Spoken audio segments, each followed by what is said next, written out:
Are we live? Are We're we live. live? We are live. We're live again. Yes, it is Sunday. Sunday. Okay.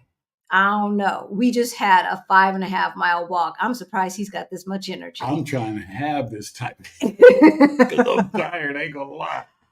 We went on the wheels off. Yeah, we went on a walkabout today because we just got through with a week of meetups. Y'all know it was Our Black Utopia and Blacks at Global's meetups on Monday and Tuesday.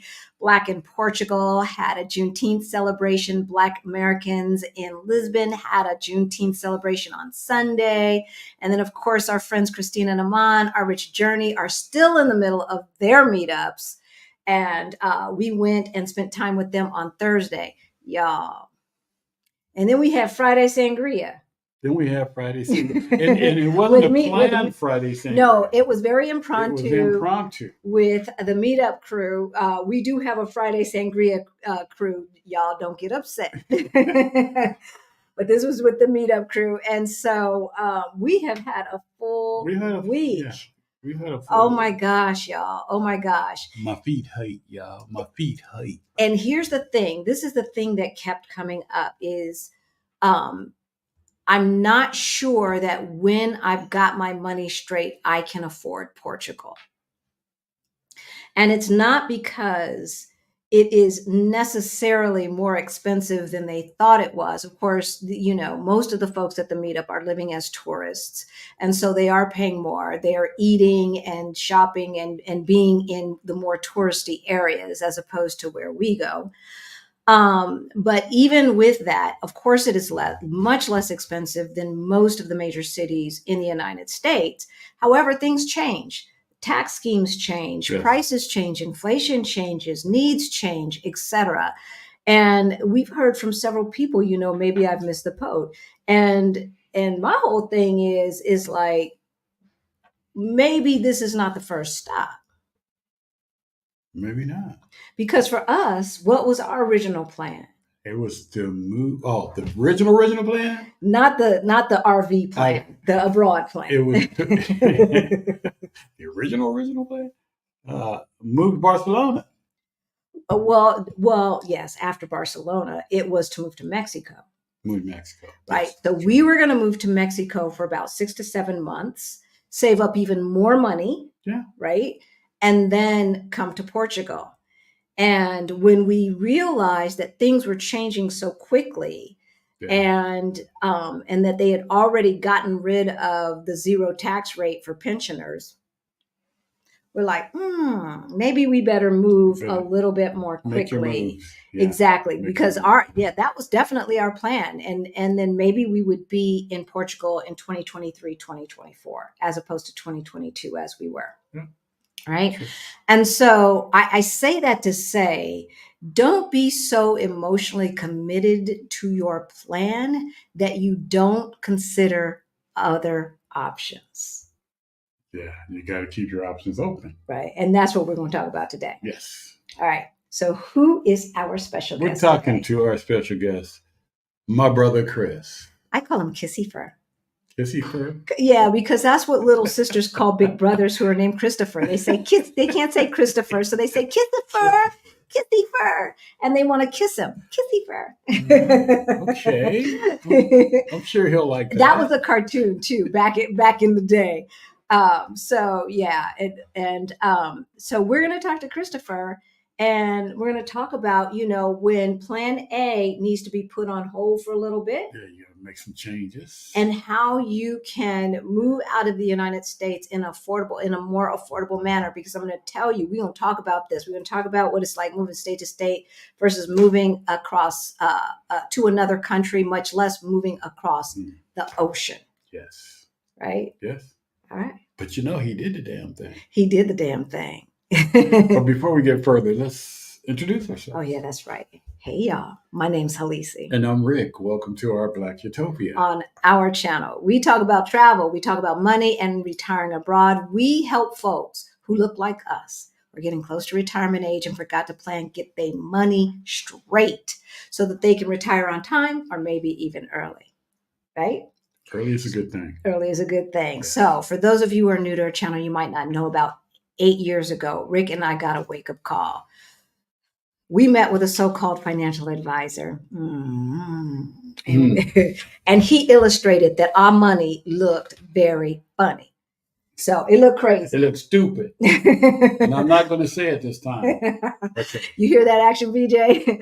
But about 3.5, 4 years ago, we got our financial act together and we went from negative 22,000 to over 1.1 million in net worth, y'all. If we can do it, y'all can do it too. It was crazy. Okay, he's just being goofy right now. I got it off. I was trying to keep it in. Were you trying to keep it in? So look, if we can do that, you can do that too. So if any of this sounds interesting to you, y'all, hit the like button, hit that notification bell, and please subscribe so that you know every single time we drop a new video or go live, and we will hook you up and get you on the road to financial freedom. Financial freedom. Okay, now Teddy said to say it. Even Teddy said say it. Did I do good, Teddy? Even Teddy said say it. All right. So we view financial freedom is as our form of reparations. Yeah, I said it. They have democratized the stock market by making it available to everyone, and all you need is $5 to get started. So there is no excuse. $5 a day, $5 a week. Do what you can do and make that money. All right. Without further ado, we are going to bring on our special guests. Yeah. Hey, Kissy I got her here. Okay, right? Okay, introduce yourself, please, and that beautiful woman who is sitting next to you. Very beautiful woman sitting next to you. I'm Christopher, and this is my beautiful woman, Monica.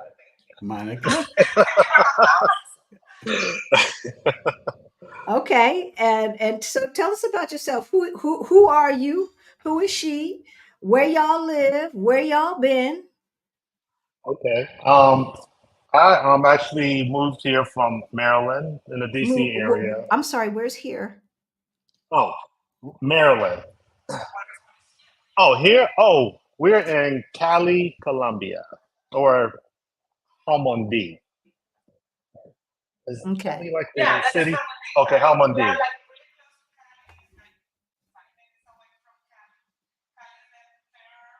Okay, so about 5 minutes away from Cali. So just for reference point, we know where Bogota is. We know where Medellin is. Give us some relation. We're south.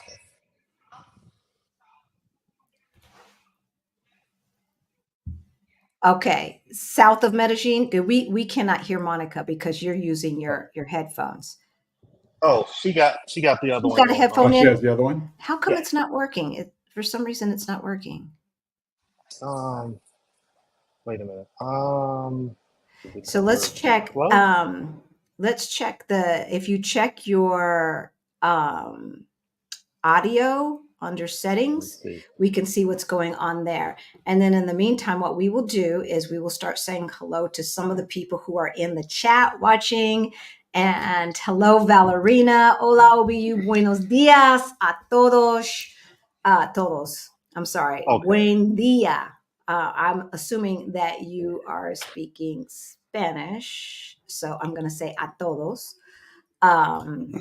Or writing Spanish, I should say. Good afternoon, everyone, from hot and steamy, Georgia.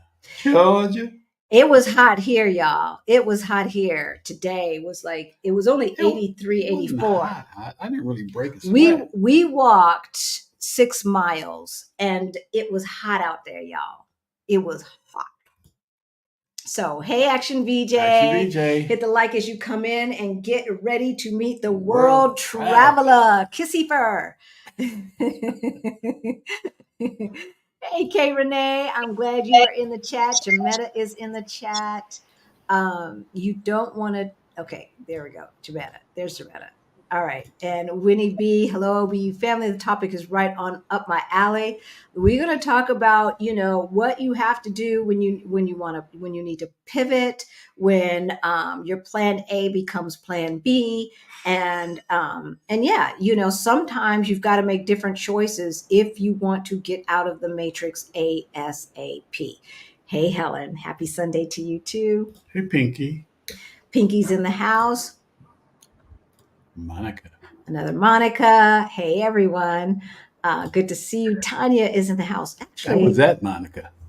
Is that? Oh, it is that Monica. I'm like, another Monica. Wait, I'm like, wait a minute. Cotasio. That sounds like a new name. So if Hi, Monica. if you've got the YouTube open, Monica, on another device, it's going to echo. So. No. I was. Okay. Not Great. right now. Hey, Tracy. Good to see you. I'm not sure what that says. Shwajdi, y'all. I'm assuming that means hello. Not sure in what language. Hey, Shanora. Hey, awesome Shanora. Topic. Telling the fam to sign in as well. Good, Shanora. Hey, Teresa B. Are you still here? No, she's gone.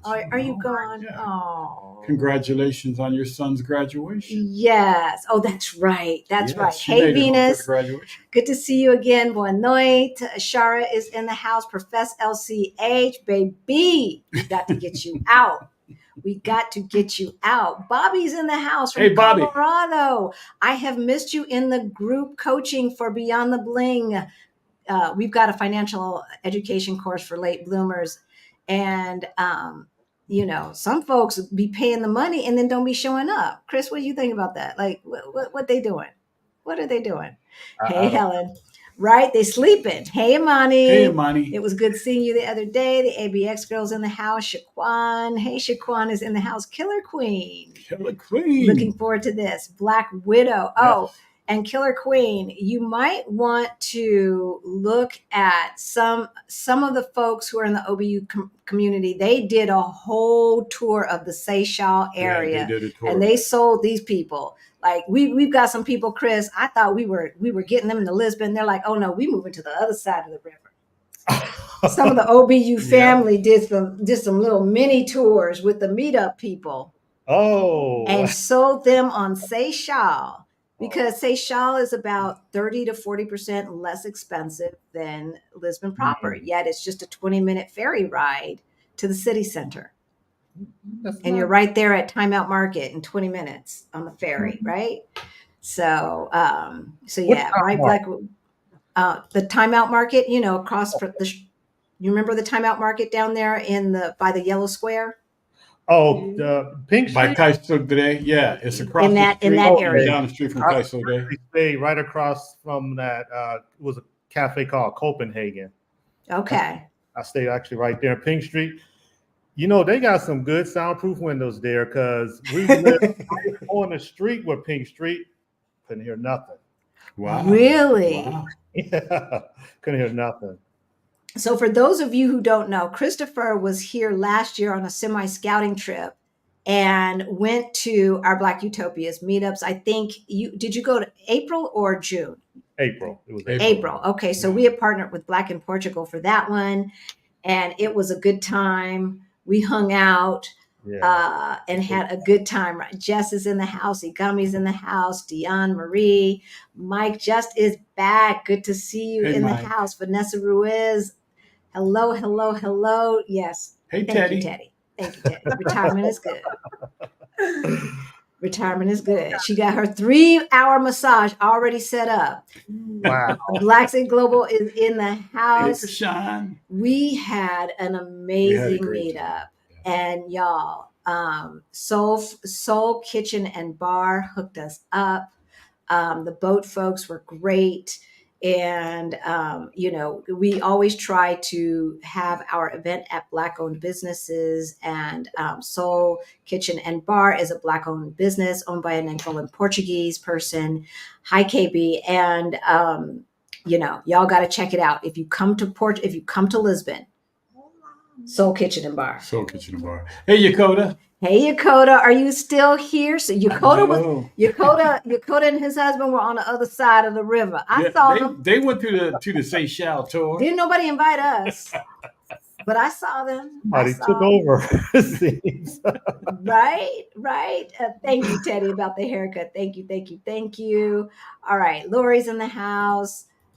And Hey, Greta. is in the house. Lady J's Black Eyed View. All right, I love that. Hello, fam. I love that. A new name, GMM, if you want safety and cheap living with better, cheaper healthcare than the U.S. Bangkok, Thailand is clearly attractive. We did include Thailand in one of our videos, so y'all check that out. Hey, Gregory from Long Beach. It was great seeing you here in Love real Park life. Connection. Yes, Love Park Connection was in the house in person. In person. Right? Hey, Dex, good to see you. Hey, Holly, can't wait to see you come back. Pinky's in the house. I think that's it. So we are going to get started. All right. Chris. Yes. How long you been following Our Black Utopia? For a minute now. I've been following you since the year you actually moved there. I actually first saw you on Cinnamon Spice channel. I think that's her name. Cinnamon. We've never been on Cinnamon's channel. So you did a live. It was a live with her. I actually saw you first, and it was an interview about something. I can't. We interviewed her. But that was after the meetup. Yeah, you've been with us long. No, I met you. That was 2022. I think we met 2021, more like 2021, wasn't it? We launched the channel March 2022. No, you're right. Yo, we just interviewed Cinnamon right after the meetups. He don't even know. The April one? Uh-huh. Nobody was following. No, that was much before. Yes, I think you got it through through the Yarbros, through Stephanie Perry. Maybe that's how the algorithm went. Yes, that's when I first saw maybe it. Rashida, maybe Adelia. You was following Action VJ, sneaking in on them women's channels. You know what? There was sitting back in the cut. Influencers back then that was like talking about this a lot. So you're right. A lot of the influencers I follow were women that actually talked about moving abroad. Almost all of them. Right. And it's true, and still, just like Black women are overrepresented in grad school, we're overrepresented when it comes to this move abroad thing. So what do you think that's about, Chris? I really don't know. I really don't know. I know that it's better options. So, I mean, I see a lot of the women that have talked about moving abroad on their channels, how, better life they have. So I think a lot of other women follow and they listen and they experience a little bit of that and they see, so they tell everybody it's just a chain event. But sometimes I might pop up and I might want a taste of it too. So, so here I am in another country. Hey Zach, good to see you. Hey Zach. Zach is from our Colorado life, and I know he be going live on different platforms too. So we've been following you, Zach. We've been watching out. So, but Chris, it seems like men tend to be risk averse. Men just get used to certain things and they don't want to change.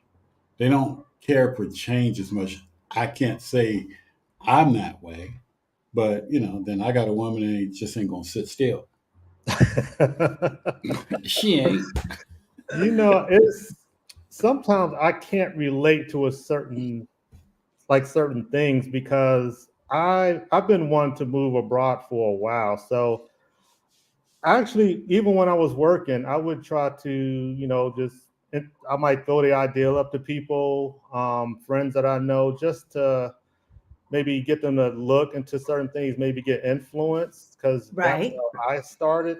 Because sometimes people just don't know, until you experience something for yourself or someone introduce you to something. Sometimes you just don't know. And you might just need that one little spark. And one thing might lead you to another. My journey actually started full-time. No, actually, when I was working, I was like, well, you know what? I'm going to wait till I retire before I start traveling. And that's what sometimes a lot of people do. Mhm. So I actually got really stressed out at work for like maybe like a month. I actually had to go talk to a psychologist. I'll never forget that she had asked me, when was the last time you've been on a vacation? So I said, well, I take a lot of 4-day weekends, just, just maybe taking a day road trip. And she was like, no, a real vacation. And this was 2017, I think November. And I had to really think. And I said, well, the last vacation I took was 2003. And So what year was this? we talked about this 2017. The last time I actually took a actual real vacation was 2003. Monica's like, I don't know about that life. That 15 years with no vacation. That sounds like some crazy No. American stuff, right? No. No, we are Latin. We take vacation probably 2 days per year. So Exactly. Well, you know what? After that, I booked a trip to Czech Republic and Austria. I think that's so you went big. You didn't like do the Caribbean, going to Jamaica. I'm going to Jamaica. I'm going to the Bahamas. No. he doesn't like that. I'm not really an island type person. Yeah, I'll go those places if I just want to relax and do nothing and just enjoy like where I'm at. Just take some drinks, relax on the beach, and just things like that. But mostly I like being on foot, exploring things. So that's usually me. Yeah, we had you in Action VJ walking when we were here. Walking up these hills. That ain't no joke. They was wiping the sweat off their heads. You know what? Está calor. Those hills and stairs will take the alcohol out of you. Because I think we had that one shot of tequila during that tour we had, and I think I had to take them stairs. I don't know if they put water in there or I just burnt it off on the hills. You burnt it off, believe me, you burnt it off. But you won't have a chance to get drunk over there, no, unless you just stay put. That's it. That's a good thing about Portugal. You can walk home. That's true. True. That's true. Most every place, at least in the cities. I think Black women have always been at the forefront of a movement. That's right. The move abroad is no different. I think you're right. So Yokota says, so great to meet you all as well. Krishan, Action VJ, Penny and June, Nicole, Black Widow, and the rest of the family. This meetup was everything. We have a lot to process. And that was your experience last year, right, Chris? Did you enjoy the community that you met and you were like, Portugal's the place? That was the second visit of Portugal. The first one was my first time, but that time last year was the best because it made me realize that there was just like a community there, and you just go there, you can just, hang out with people, eventually get to learn the language and hang out with the locals there. And it just felt like you just wasn't there by yourself. Right. So Monica, did he mention Portugal to you? Since day one, yeah. The first day I met him, the first day I was talking with him, chatting with him, he mentioned Portugal. And I was always really worried because, that was, and that is still his dream, right?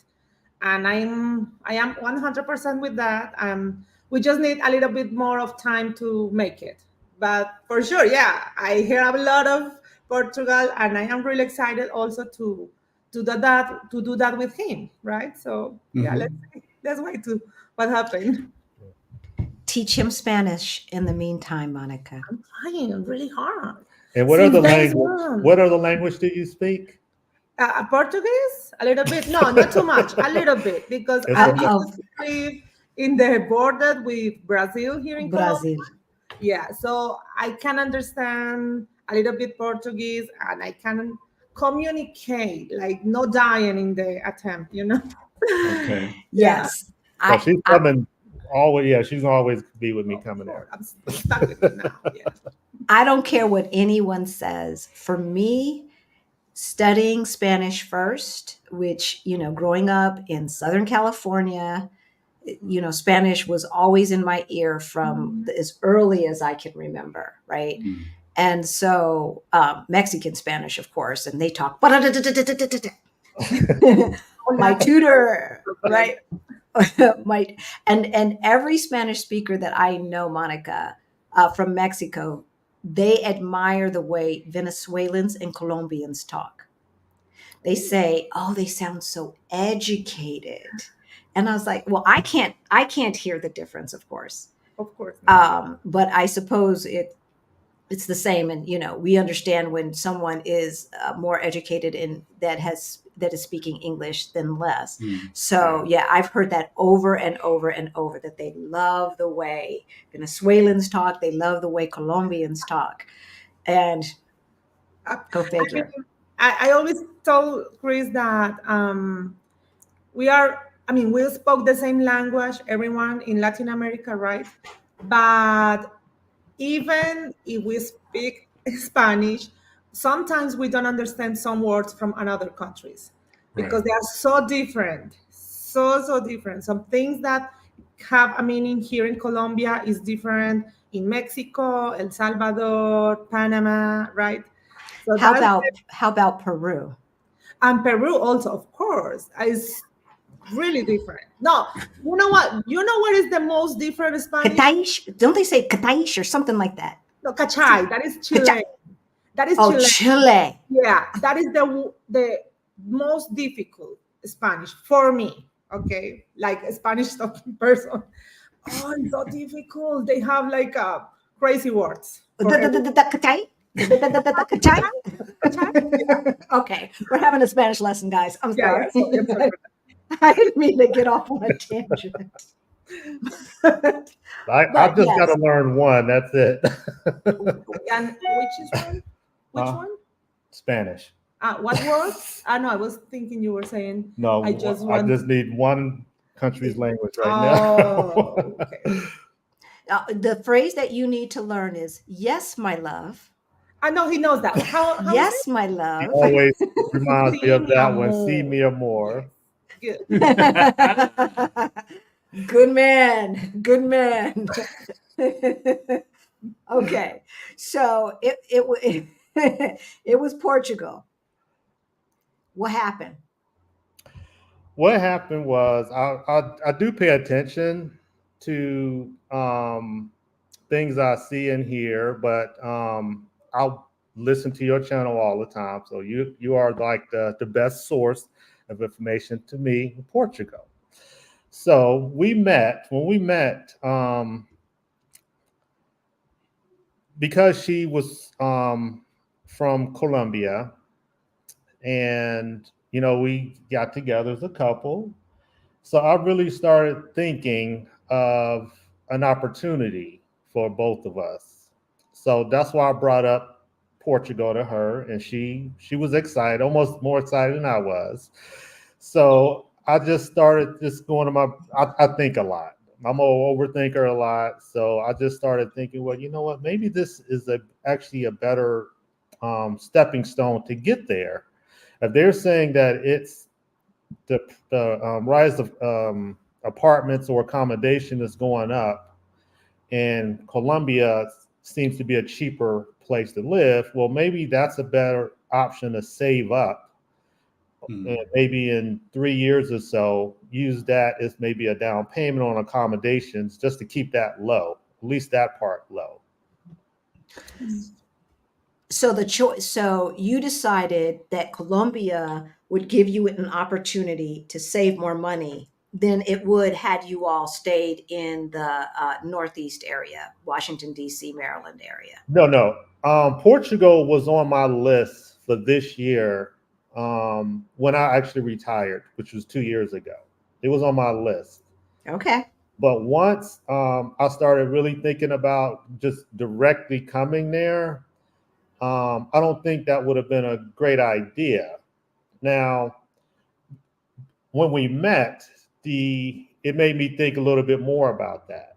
So Mm. I would say she was a blessing that came in front of me to give me a little bit more thought about what I was about to do. And I think coming here is actually a better option to actually get there. Or it might be another place. We don't know yet.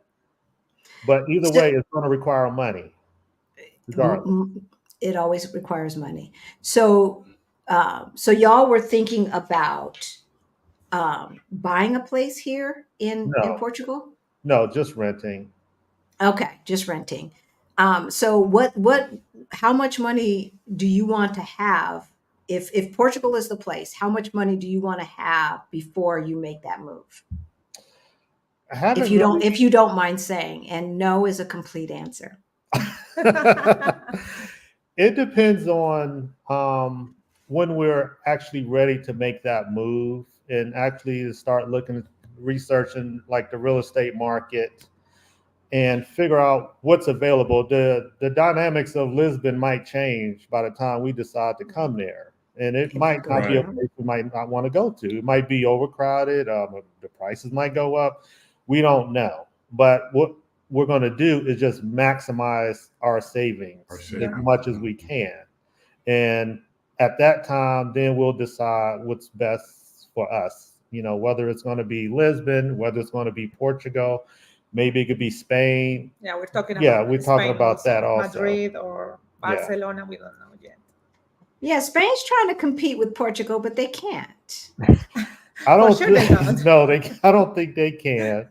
They, But I think they were trying to. Oh, Dr. Phil. I think they were trying to um, compete with the NHR, the non-habitual resident tax scheme, Mhm. when Portugal decided to eliminate it for 80% of the folks. Mhm. Spain was like, "We will take you.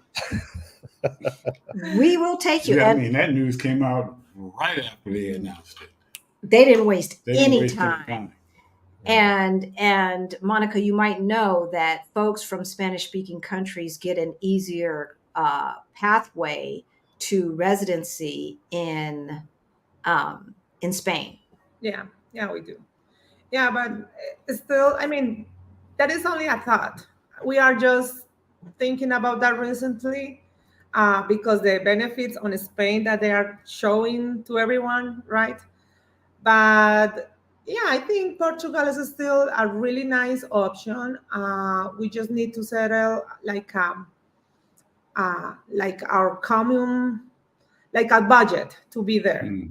right? Yeah, it's not Yeah. that easy. So that's why we are trying here first. We have a home here, so we can save a lot being in this place, taking advantage of the exchange currency right now with the Colombian peso to, in front of dollars, US dollar. So yeah, and we are together, so we can work together on that, and save some money for that and do it. and this might just be it, like I, completely. I was getting ready to ask that question. Would you just consider Yeah, we might Colombia just being the consider place? staying here Yeah, we and don't know. just traveling. We're trying to keep things remotely with Mhm. her, and Yeah. we'll be fine maybe staying a place over there for maybe a month or Yeah. two, and just do things that way. There's options. I mean, we'll find options. There are options. I'm going to turn this into a little bit of a coaching call. Oh, well, Decide how much you want to live on right now okay. for the future. Maybe add 5%, 10% for inflation. But don't worry about that so much because your money is invested, right? Yeah. And if inflation at worst is 7% and the average stock market return is 10 to 15%, that is going to keep pace with inflation. Yeah. So set your budget now, set that number that you want to have in 3 years, regardless of whether it's going to be, we're staying in Colombia and maybe we move away from the city that we're in. Maybe we want a different apartment, regardless of whether that's Colombia or whether it is someplace in Portugal or Spain. Set the budget now. Go on to The Earth Awaits. All of you all who have our Ready to Retire Toolkit, which you can find in the description below, we have the databases where you can get cost of living across the world. Okay, so set your budget now. And then that way, you're not just save. It's not just like, oh, okay, let's put this extra money over here. It's like, okay, we need to get to 105,000. Break that down. 105,000 divided by 3 equals what? 33,000, et cetera, per year. Divided by 12 equals whatever that equals. Okay, so whatever that is, set it down and say, okay, so we're saving $1,000 a month, and we're investing that. Yeah. And that $1,000 is going to make us, Yeah. at least 10 to 15% because we're putting it in the stock market. I already did that as soon as I got here. Okay. Okay. Because of you used to be surprised how much I'm actually saving moving here. It States is crazy when everything just really, really expensive. It's really crazy. Exactly. Really. Exactly. But if you set your budget now, then you know where you're going and you know how much you need and you know when you're there. Mhm. Otherwise, the goalpost keeps moving. I know for us, it was like, save a little more. Well, maybe you save a little more. And Rick's like, look, That's me. we're going to get out before this next election. I don't know, Halisi, all that stuff you talking, that's cute, but all I know is this is what Rick was saying to me. We leaving before this next election. I was like, okay, sweetheart, let's figure out a way to make that work. let's work with these numbers, right? But so and consequently, our budget changed, right? Like our budget was going to look different in 2025 than it did in 2022. And so the question was, can we, and I'm saying this because we've talked about where the subject matter is, changing your move abroad plans to fit your budget, right? Moving abroad for less, right? And so what looked like, fat fire turned into coast fire. And I had to decide that I had to decide what I really wanted our lifestyle to look like. Did I need to have this, that, the other, and all of these things that cost more money here and would be kind of just par for the course in the United States? But of course, we're paying all the extra money for that par for the course, right? Yeah. Like apartments that come with dryers.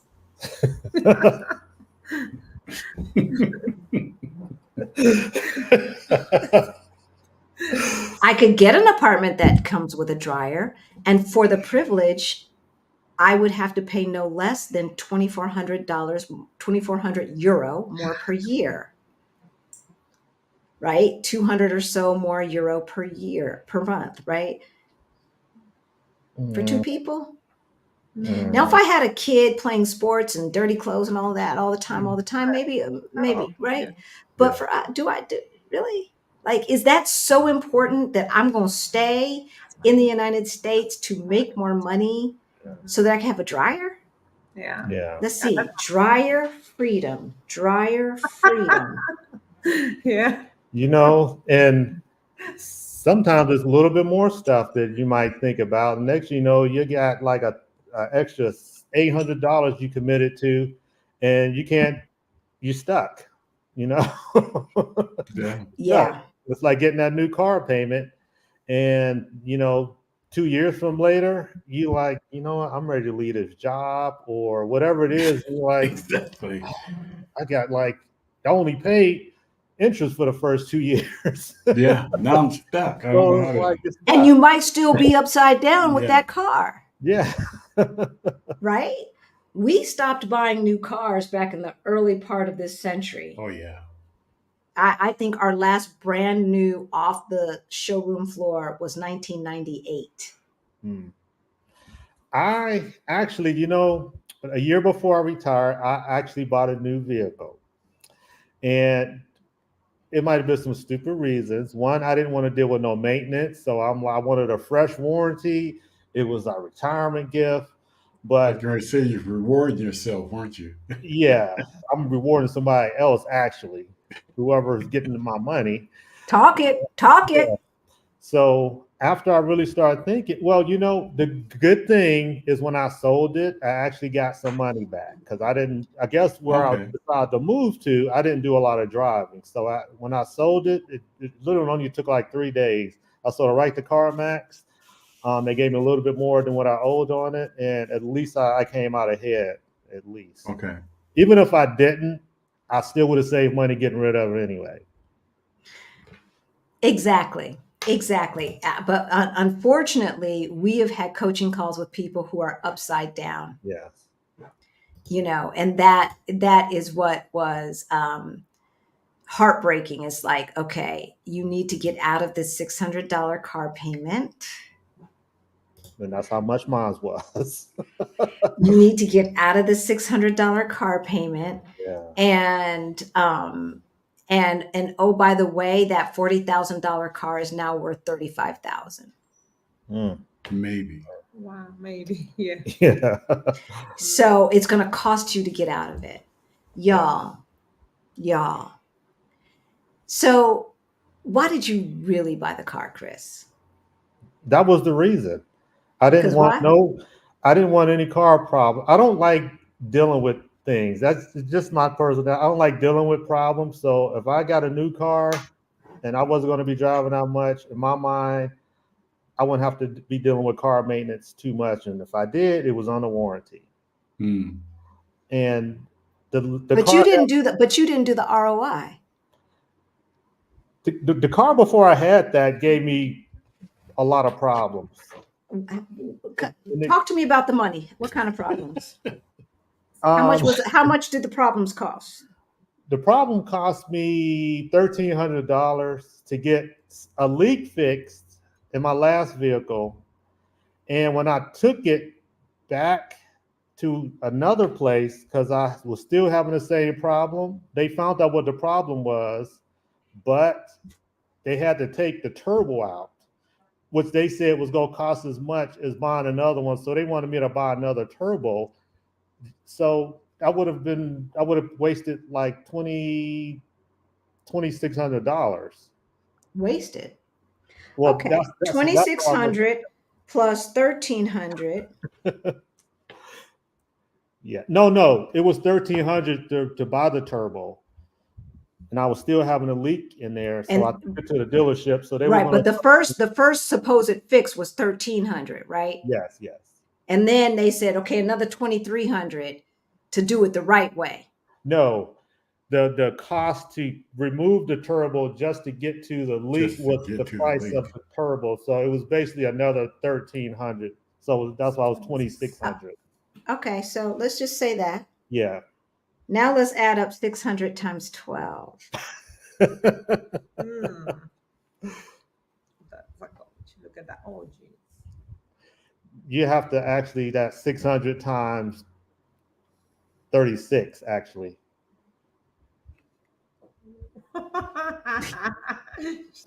So you spent $7,200 to save $3,900 and a headache. No, I had that car for 3 years. I'm just saying per year. Oh, yes. Right, because this is what we do, y'all. Yeah. We look at that, and you said the same thing, right? We just spent 30 years paid off, and now it's costing us money.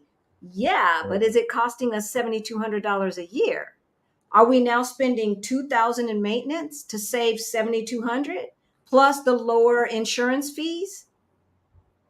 Because don't buy a luxury car, because then you got the luxury insurance costs, right? Or a sports car, then you got the sports car costs. Or just regular new car insurance costs more than old car insurance. And then the tags cost more. And the new car smell. You can buy a new car smell. Yes, you can. You can buy it. It still costs you. If I had thought about $5 what I was doing today, yes, I would have saved so much money by just getting that other car fixed, and I could have saved. After that, that would have been it. I don't know how many times I paid that $2,600 already within the 3 years. Right. Right? But we all do that. We all And we fall for do. it. And so we're I know this does not have to do necessarily with moving abroad, but it does have to do with thinking about how we Yeah. spend our money and really questioning the logic behind our thought process. Correct. Correct. Right? Yes. Right, because I know that's what we say when we pay it off, and then it starts giving us hassles, and we're going to the shop. Thankfully we had a mechanic we could really trust, but he wasn't cheap, He was not cheap. but he was cheaper than the dealership. And when he went on vacation, it cost a lot of money. Same with my doctor. Right, so yeah, we pay for his vacations. So but yet buying a new car still would have been more money. Yes. And so, you could take that $600 a month, take $200 a month, put that aside for your maintenance. So then when the thing comes up, you don't have to have a warranty. Your warranty is that CD you have. Your warranty is that high yield savings account you have, that money market account you have. So that money is making money for you, as opposed to spending new money for a warranty and you ain't making no money off of it. Be your own warranty. You know what? It's another discussion, but you're right. There was a different reason behind that car. Let's talk about There was a different reason behind that car. Let's talk about it. What was that reason? The reason was what happened, like where I'm at now. I didn't see it happening, so it was my way of almost kind of giving up a little bit because of the situation I was in, and I'm sure you remember back in January last year. I think it was when I joined the Facebook group. Buyer over 50. Yeah, I was going through some things at that time, and I think 2 years before that, I just kind of like, this was more of just a vision, but I didn't see it happening. So I think I got the car without just to that pacification. You needed and I just like, well, I don't think this is going to happen no time soon, and that's kind of why I got it. It wasn't like it was not a reward, but it was more of a consolation prize. No, it was more of, well, I don't think I'll be moving abroad no time soon. So let me just go ahead and get this car. Right. Now you're here. It's a pacification. So yeah. So what did you get? It was a 2021 Kia Sorento. Okay, so you didn't go out and get a Mercedes or something goofy. Sports coupe. You got a sensible car. Valeriana's emotional purchase. Well, it was a sensible car, but it was a top model, so it was still, to me, it was a lot of money still. Anything over a certain amount is a lot of money. Yeah, it's true. It's true. So Helen says for your income level, in a way. I'll just look at it that way. Right. And so one of my favorite YouTubers says we need to act our wage. Yes. And in the United States, having a personal property car tax, you have to pay every year. Yeah. Having personal property is taxed, especially the big items, right? And so in some places you pay all of your taxes up front, but then you've got to get the tags every year, which pays for the roads and all of that stuff, right? You got to get the license plate tags. Yeah. Or like California, you pay the taxes every at intervals, and it is included in your tags.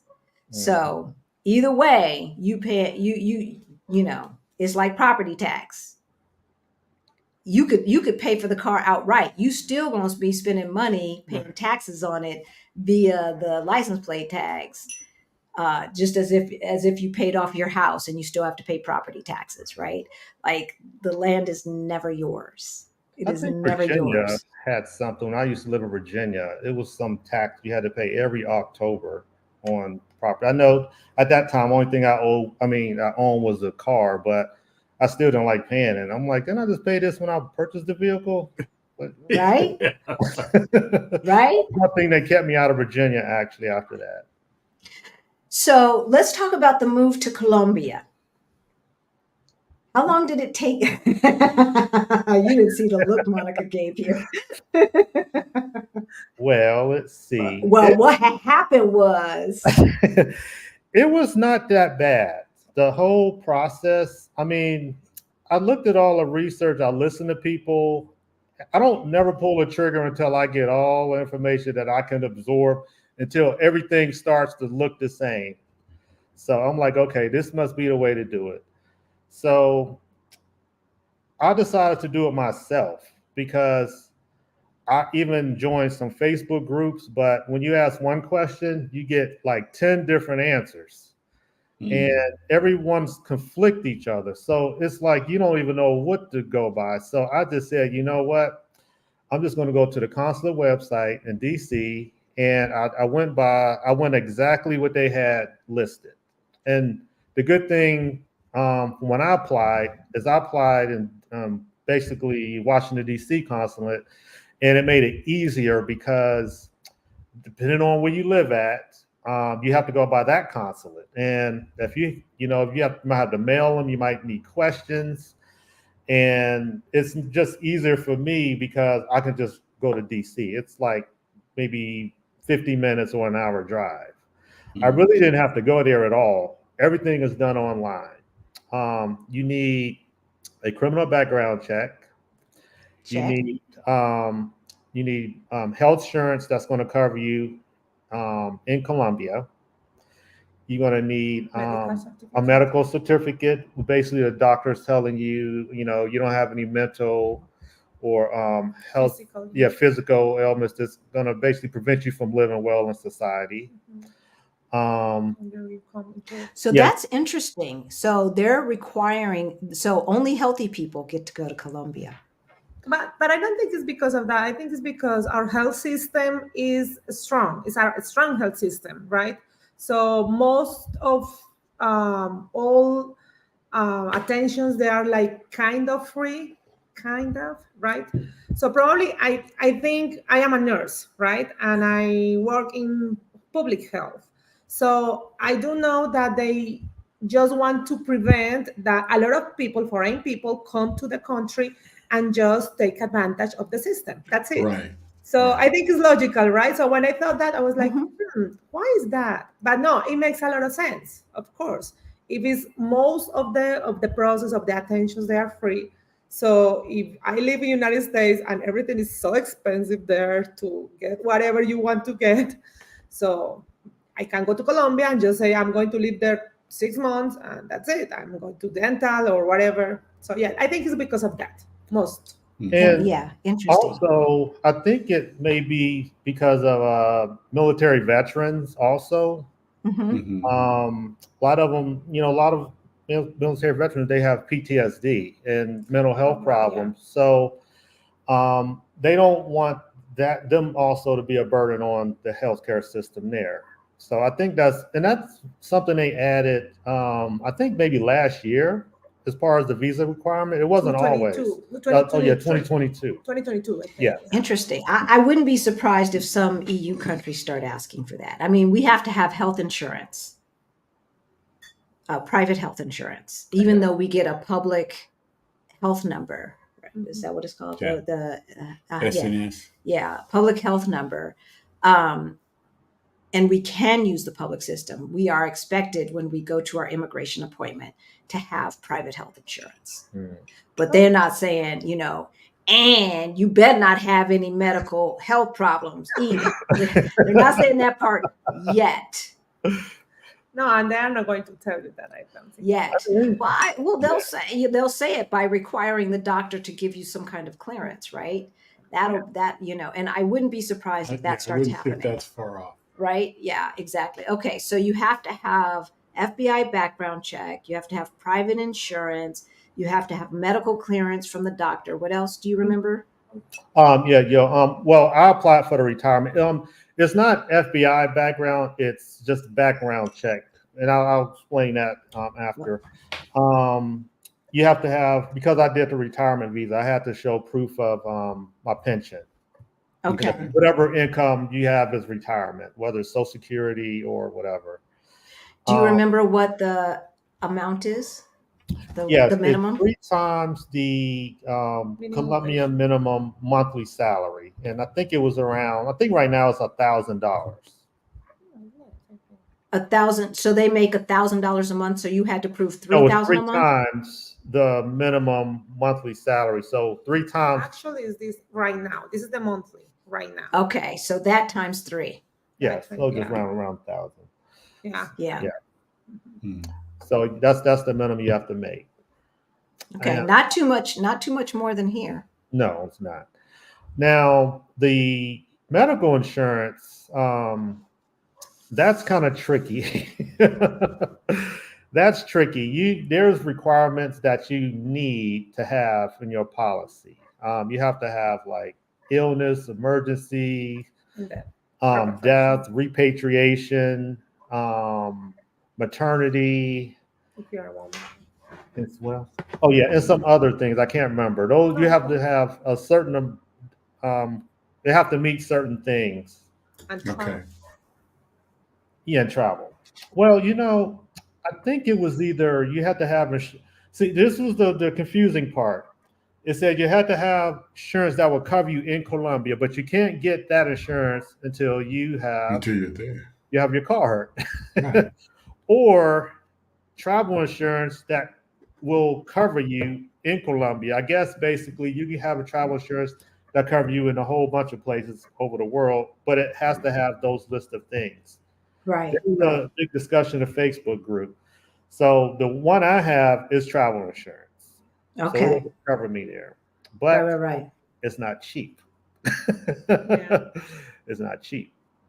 No, it's not. I mean, how much are they? My insurance is $300 a month. Yeah. And I mean, I guess it's all relative because depending upon what state you're in, even at the lowest price or the lower prices, ACA is more expensive than that. Now, fortunately, I have health insurance through my pension, but it's not going to cover me here, but I'm not going to stop paying that either. Yeah. So I'm still on Obamacare. Rick is still on I still have my extended Medicare B. Yeah, the plus Part B or whatever. Yeah. I ain't on Medicare. I'm not old enough yet.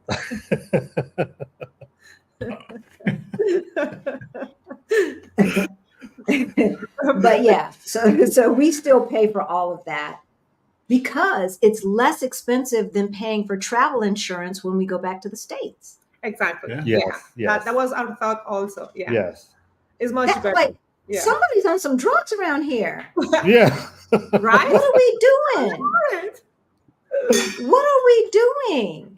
Like, that's how we foreigners travel to United States. So yeah. Right? I know. Yeah, it's really hard.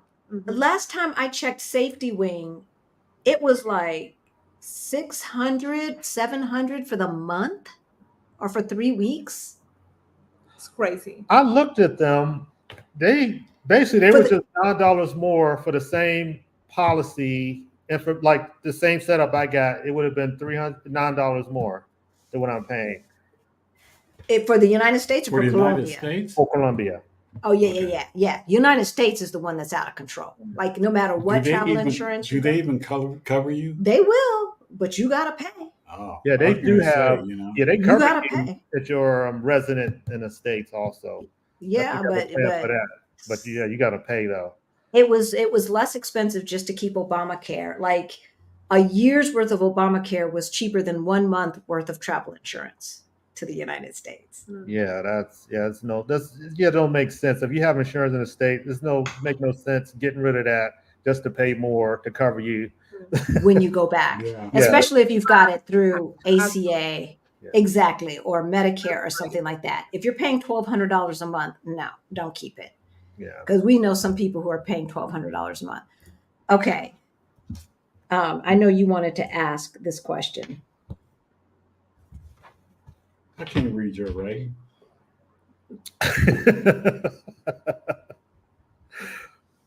Moving to another country. Oh, moving to another country is different than moving from state to state. Talk Yes. about it. What's your thoughts? The actual move itself is totally different. Moving to another state or even just another neighborhood, you are moving your stuff. You just moving it out of the kitchen to another kitchen. You're moving out of the living room to another living room. Moving out of the country, you have to hopefully someone buy your items. For me, when I got back from visiting here in February, because my lease in my apartment didn't end till the end of April. Yeah, the end of basically May 1st. So I'm looking at March, April. Right. And I'm trying to get started early because I'm already thinking, how am I going to get rid of all this? I'm up here looking at this stuff. And the thing is, I bought everything new a year ago, and I'm selling it probably for half or less. Okay, so I got a follow-up question. Mm-hmm. So now we always tell people about don't move your American life to Portugal. Don't move your American furniture to Portugal because you ain't got elevators big enough to carry your couch, even your love seat. So are properties in Colombia, can they handle like you bring in your American furniture, bring in your American lifestyle, Yes. so to speak? Yes. Yeah, I think Okay. it's because Europe, the constructions, the buildings in Europe, they are like really nice and old and That right there. I don't know what is the word for that. I'm so sorry for my English.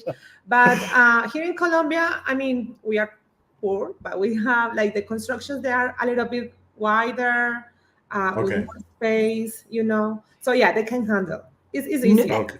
And newer. And but we have a lot. We have everything. Yeah, I know Older, you have newer, old, yeah. but a lot, probably a lot more new construction than we have. Yeah. And There is even a when we lot have of new construction.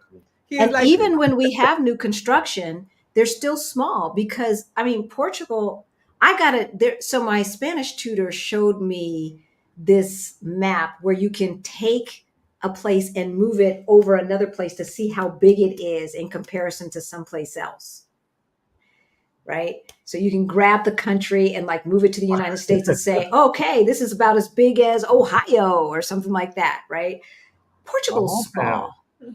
Portugal is small.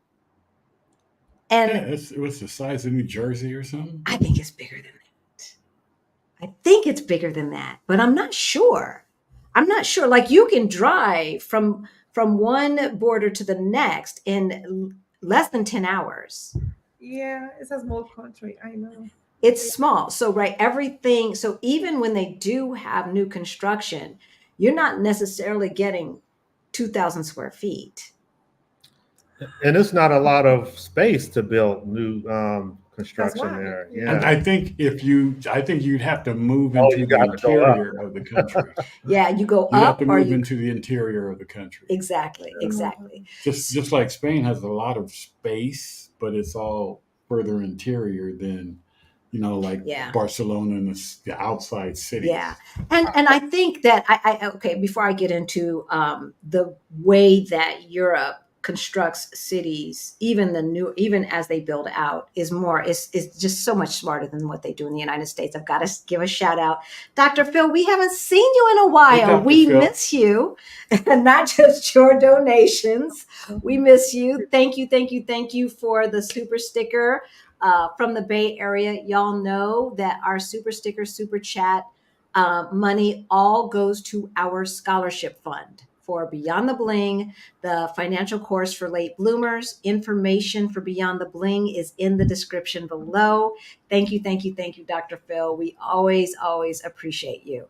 So as I was saying about the infrastructure and the way they do cities, in America, they just sprawl.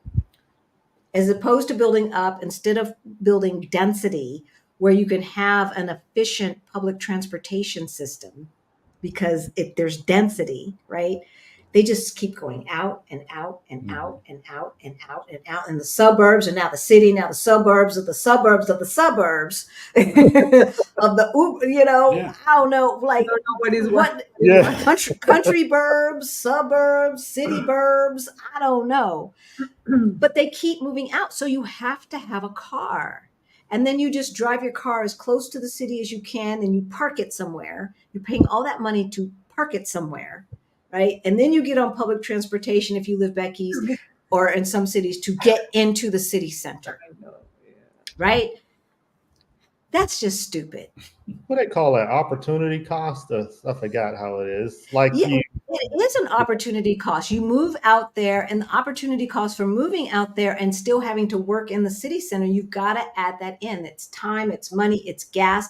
Some places require a parking pass. In Denver, if your license plate wasn't registered to certain zip codes, they would charge you more and give you a ticket at the parking places where public transportation was.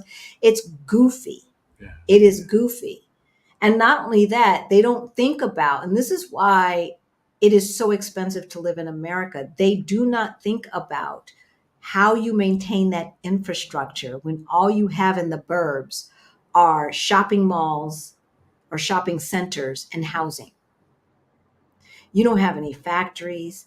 You don't have office buildings, you know, plenty of office buildings to pay those corporate taxes and all of that other stuff for the people, you know, for the industries that pay those taxes to maintain the infrastructure. So y'all out there, and you wonder why your taxes are going up. You wonder why the HOA is $10,000 a year. Is because y'all got to pay for the sewers. Y'all got to pay for new wiring. City's not paying for that. Y'all out in the burbs, right? And what was that? Where Michael was when we had in Missouri with the big uprising that happened around Michael. What's his name? Ferguson, Missouri. That was their issue. They started making money off the back of poor people by charging, instead of charging taxes, they charged fees. You get a parking ticket, $300. If you don't, you know, and you got to come to court. You can't just pay it through the mail. You got to come to court. Miss court, $500, right? And so you could never get ahead. And that's what they do in the burbs. That's why it's so expensive to live in America, because it's not about community. It's about rugged individualism. And we're only going to pay for what we use. We're only going to pay for what we use. The roads are used by everybody last time I checked. Sewers are used by everybody last I checked, right? But they don't want to pay. They don't want to pay their fair share. They don't want to pay the taxes. They don't want to pay their fair share, so that it comes in fees for everybody else. And next thing you know, you got HOA, you got city fees and county fees and all of this other stuff. It's crazy. You know, that was one reason why I wanted to leave the U.S., because I do believe there's some things set up to just be revenue income. Mm-hmm.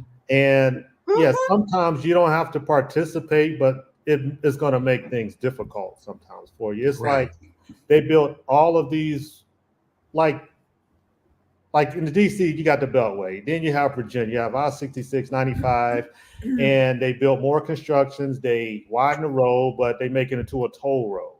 So if you don't pay that, you get to stay in the slow lane. Yeah. And it's because we don't want to raise taxes. If you want to use it, you can pay more. But if you can't afford it, you gotta drive, you know, for a longer time. Yeah. And everything you need costs more. Like you said, vehicle registration costs more because you need it. You know, it's not something you want. It's something you really have to have. Right. That's right. So all of those things is just skyrocketed. just skyrocketed. Exactly. All right. Do you worry about Portugal becoming overrun by Americans with all the media coverage it's getting? No, Monica. No. Monica with two N's. Americans are the least amount of people here. We're the least amount of people here in Portugal. Yeah. The last time, so as of last year, there were the country was 30 million people, and there's 6,000 Americans. 6,000. Yeah. Out of 30 million. A lot of Americans are not the ones that's moving here. Like we're probably like the last group. We're not even in the top 20. No. We're not even in the top 20. It's Brazilians. Go ahead. I'm sorry, but because I was living before to go to United States in a city who calls the name is Medellin here in Colombia, right? I know you heard about Medellin, and it's really nice. For me, it's the best city in Colombia. Actually, it's really nice. Great public transportation, great weather, everything, right? But now, because the thing with we call gringos, Americans, not only Americans, everyone who is foreign, no speaking Spanish speaking. Non-Spanish speakers are all gringos. Yeah, for us, more or less. Yeah. You don't want to know what I thought gringos were. It's not a bad thing. No, it's just the way that we call them. Okay, so foreigners, let's say foreigners. And the things are crazy right now. So in 2021, I was living there. I paid rent in an apartment there. It was like 92 meters square, and I was paying 2,200,000. That's like 550 probably monthly, right? Now, más o menos. Now is double, I think, the same apartment, and that is because it's a lot of foreigners there, like gentrification. The gentrification basically. That they call. Yeah. So it's crazy right now. So that's the most, because we want to go live there, and now we are like, no, probably we are going to stay in Cali or Pereira. I don't know. Yeah, Pereira is where we talking about moving to out of here. Yeah. We went there last February. I really liked it up there. They're doing a lot of new construction. The weather's a lot nicer. It's not as hot as it is here. Cali is really hot. It's really, really you know hot. What? Merida hot? It's hot. It's really hot. Yes, hot. Here's my best friend right here. Everywhere. This, you know what? This thing right here is the best thing ever. You got it. Yeah, like that. I have one of those also in my purse. You know what? When I come to Colombia, I'm gonna bring. I mean, when I come to Portugal, I'm gonna bring you one of these. I'm still using the old fashioned, so I can go like this. Yeah, I am the same way than you. Don't worry. Yeah, she won't let So Christopher, is it Merida hot? Is it Mexico Merida hot? I've never been there. No, but we've heard you used to watch cartoons, right? No, it's hard. I have been in Mexico, and it's harder than Mexico. Yeah. Because Merida doesn't, like, I think even in the winter it's 80. Ooh. But you know what? It's because Merida is windy because it's close to the ocean. You know? Yeah, but we don't. We are in the middle of the mountains or the valley. So it's harder. It's humid. Okay. Yeah, a lot of no ocean and breeze. it's not windy at all. Oh. Yeah. Now. So more humid than Merida. Okay. Yeah. Now, we was in Leticia. In Amazonas last week. That was so cool. Now, it was hot there. Well, I would say humid. It was 94% of humid there. Yeah, it was hot. Oh, guys. That's like walking into a wall. I know. So it was in the jungle. It was in the jungle. Yeah, it was. Okay. It was in the middle of the jungle. But we had a good time though. It's a great experience. I mean, you need to come there. People, it's so cool. People so live fun. there. I had to just act like I was one of them. Except I had to carry this and this. Yeah. And I was the only Black person there. Yeah. Were you? Yes. There's a lot of Black Colombians, though. No, not in Leticia. Not in Amazonas. Yeah, not in Here Amazon. Cali, Cali, yes. I blend in fine. Like I don't like when I see the Black folks here, you would just assume they American until they start talking. Yeah, that's true. And it's like, oh. Well, they are American. They're just Southern American. South No, I mean American. like United States. Like just, I like you. Yeah, that's the I stand out because of this right here. Oh, my black sign. But you know what? Nobody else got one of these here. Yeah, I know. I don't care where we are. If somebody's going to recognize us, they never recognize me. It's him. It's him. We'll be in the mall and I'll just walk by and they look at me and then they go to him. You, I know you. Didn't I see you on the YouTube? You're on the YouTube. Rick is why I decided I gave in fighting this thing. I just said, you know what? Rick grew his out. I'm just going to let mine go out. You the reason I go in to grow, Chris. I ain't gonna lie. I was like, I like Chris's beard. I think I'm gonna let it grow. And you know what? She won't let me cut it. No. No, that is the sex appeal. No. See, Yeah. Chris. That's part of your sex appeal, baby. Yeah, God gave me He said, this is what I'm going to give to you. To draw women. So. No, not the whole women one. I love it. I love it.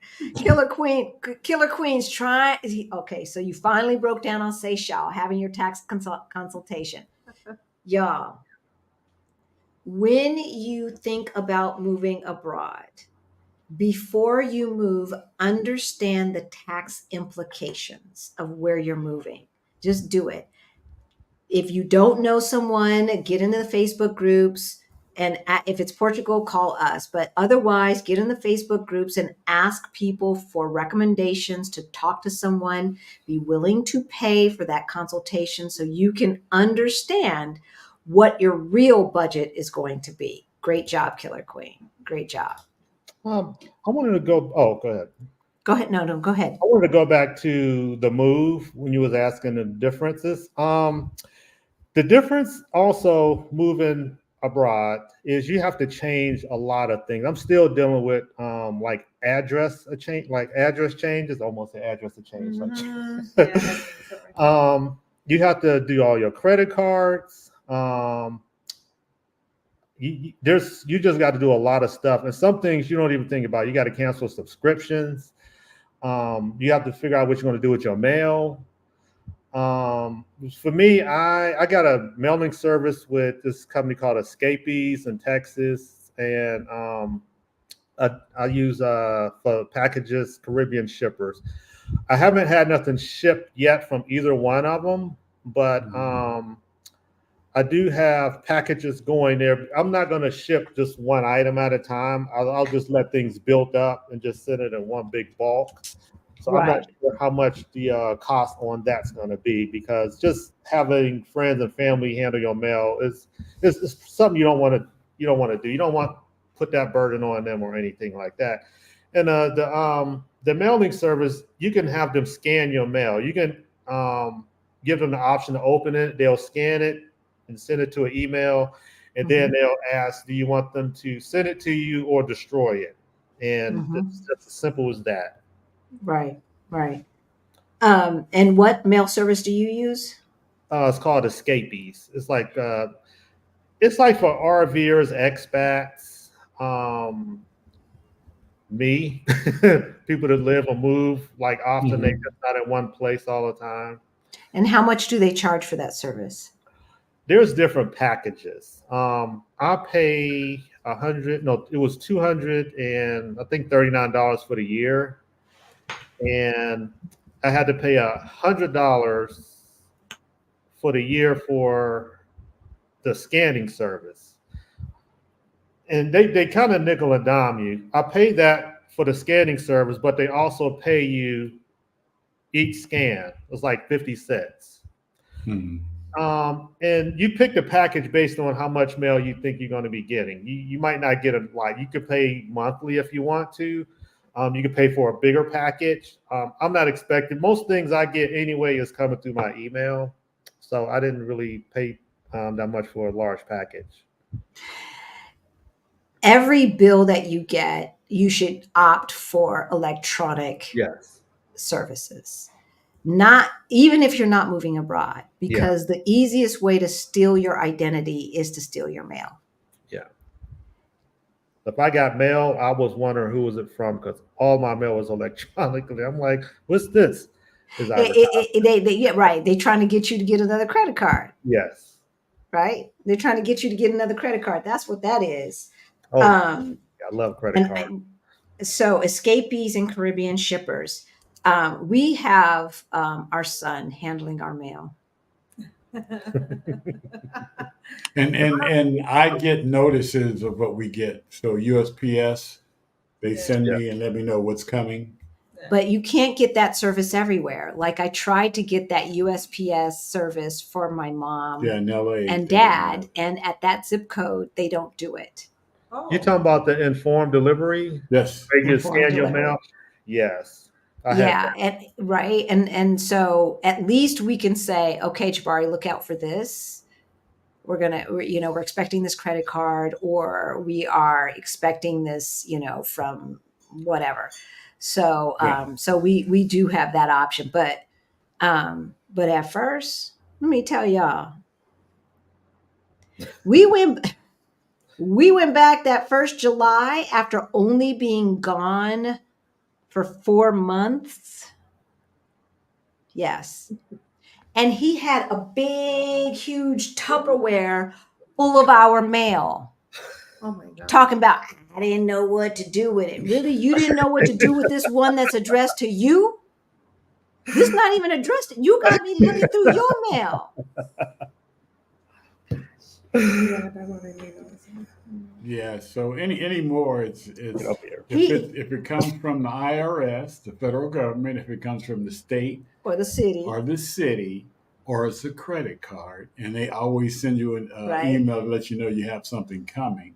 Other than that, and actually, who is it? Chase. They'll send the credit cards here to Portugal. Yeah, they will. They will. And so will Schwab, so will Fidelity. There's probably others that will as well. Fidelity. Oh, I didn't know. American Express does also. Actually, they're sending me one of my cards here also. Yeah. Okay. Yeah. American Express. I wasn't sure if American Express did it. So. Yeah, they will. Chase did. Okay.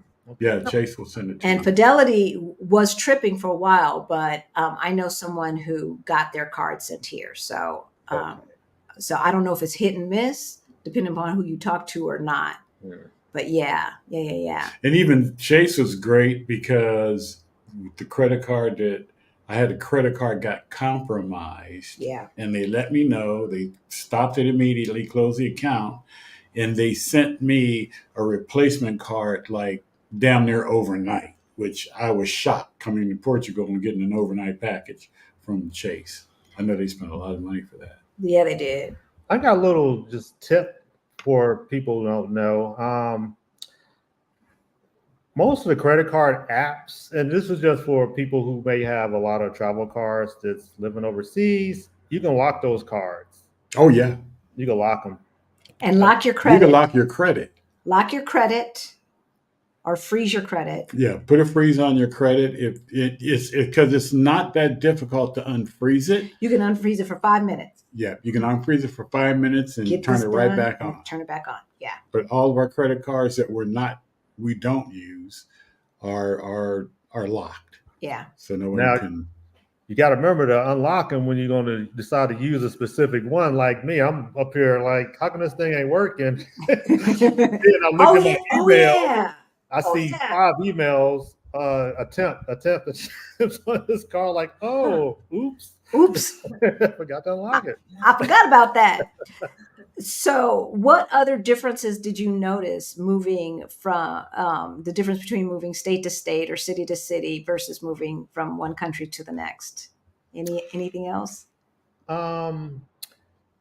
Here, if it wasn't for her, I probably wouldn't be here because the language, English is not spoken that much here, at least in this area where I'm at.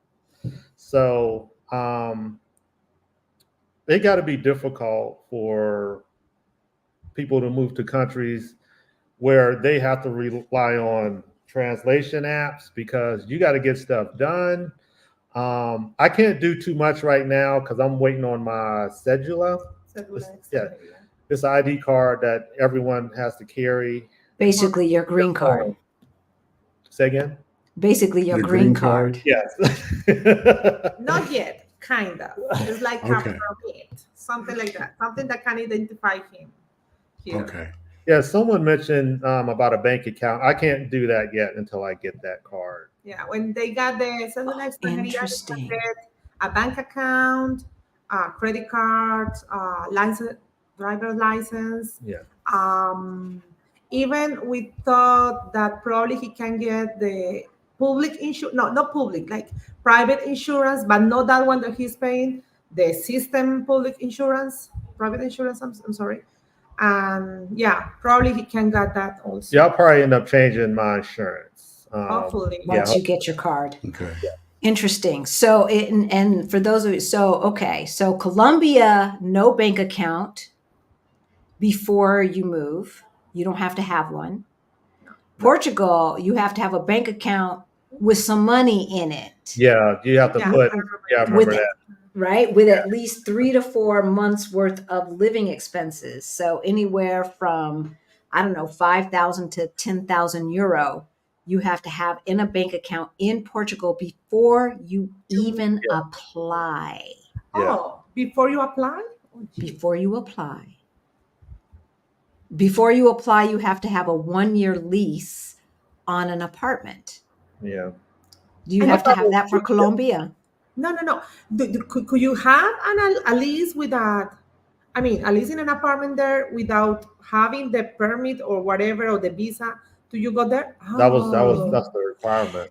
Yes. So However, Mhm. it's a requirement, but like some landlords are like, who are you? How do I know that you're not going to just leave? You have no ties to this country or anything else. And Right. so what they tend to do with foreigners is say 1 year in advance. Yep. Pay 1 year's worth of, that is illegal in Portugal. It is illegal, regardless of whether you are a resident or not. It is illegal. You cannot ask for 1 year. But we had to do 2 months, our last 2 months in advance. We had to do 2 months for security deposit. So 4 months plus the current month. So 5 months altogether. 5 months. Okay. Yeah. And so that's how it's like, okay, so I just got 5 months, and legally they only have to do the contract for 4 months. Yes. So here in Portugal, you only have to do 1/3 of the contract. So 1 year lease, 4 months, but they got 5 months out of us.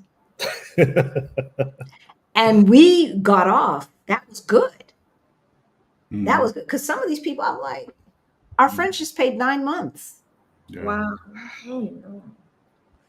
I 9 do months. like you can do 3-year leases there though. If you can find a good place that you can be like, I could stay here for 3 years. That's great though. That's what we did. We did a 3-year lease here, which means we only have to do 1 year. Yes. And we've already done that year. Oh, okay. I am not going anywhere. I'm not packing anything up. Until we can, I'm saying until we can buy, but we are going to, in a couple of weeks, we are going to do a video on a neighborhood that I think I could live in, besides the neighborhood that we live in. Chris knows exactly where we live. Chris is part of the family, so Chris knows where we live. Yeah, welcome to the family, Monica. Welcome to the family, Monica. Actually, BJ knows where we live. BJ knows where we live. Oh, you know what? When I was there and you told me to go a specific direction, did magic happen, Chris? Yes, did magic happen?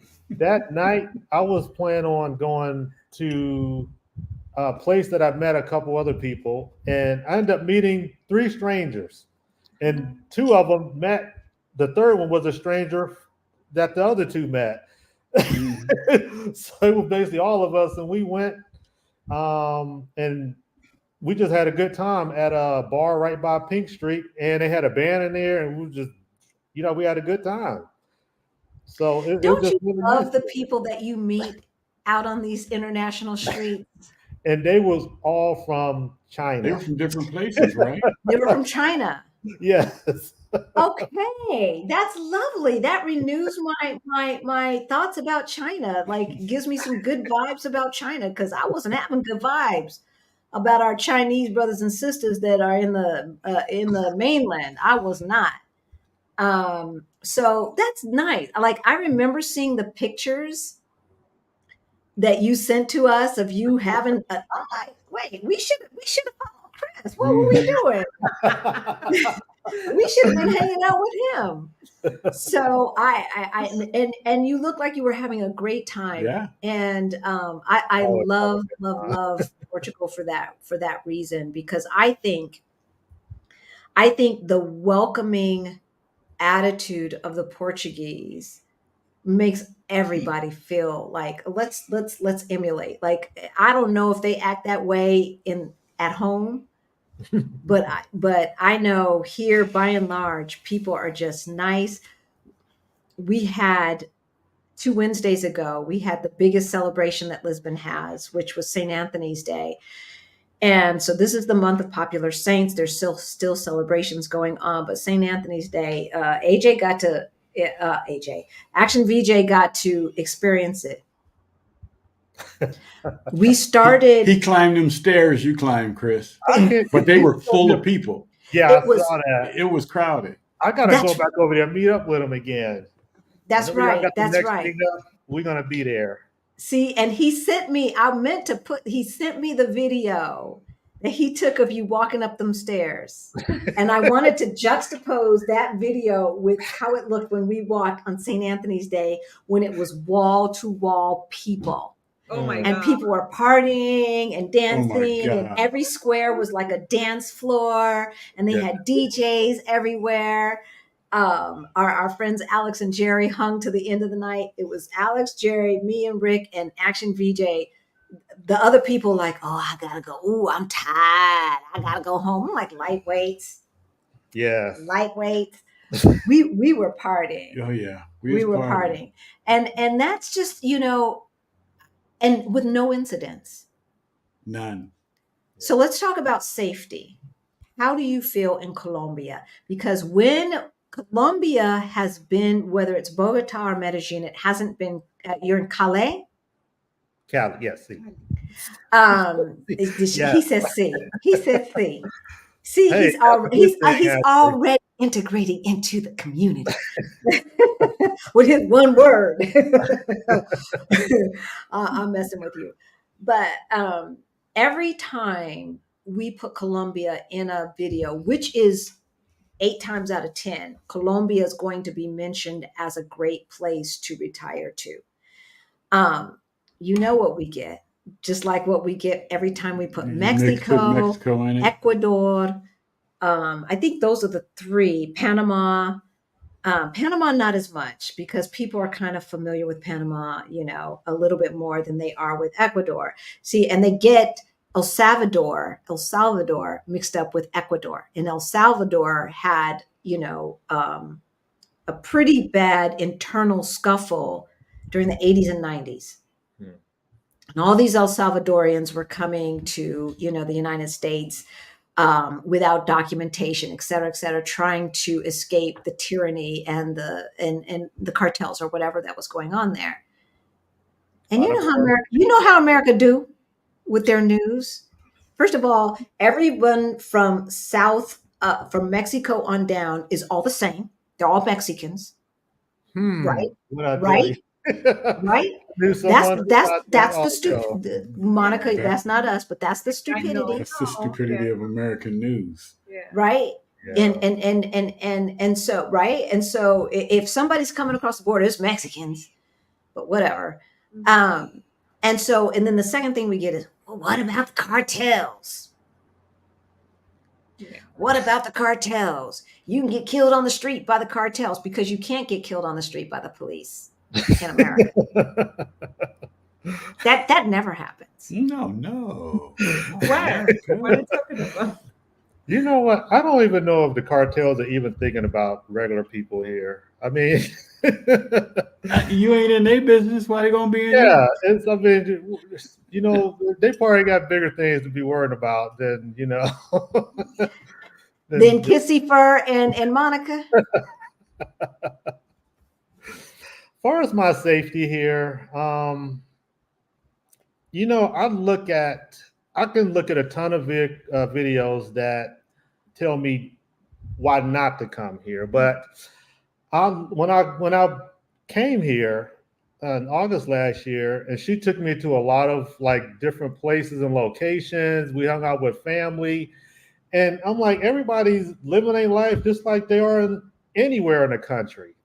Last night, we're celebrating her birthday, which was yesterday. Happy Um, Happy birthday. birthday. we went to this place. They got a lot of indoor outdoor accommodation malls, and they got some really nice malls over here. So when people say, oh, you're going to a third world country, but It doesn't it look don't like seem like that. They got malls. I rebuke that. I rebuke that.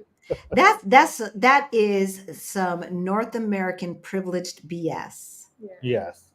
it is. Some economies are still developing Those to are the get ones to the you wanna point be in where sometimes. there is a huge middle class, and some are, but that third world, like, why are the POC countries third world countries? But I haven't felt unsafe since I've been here. I mean, she watches out for me sometimes when we in the car driving.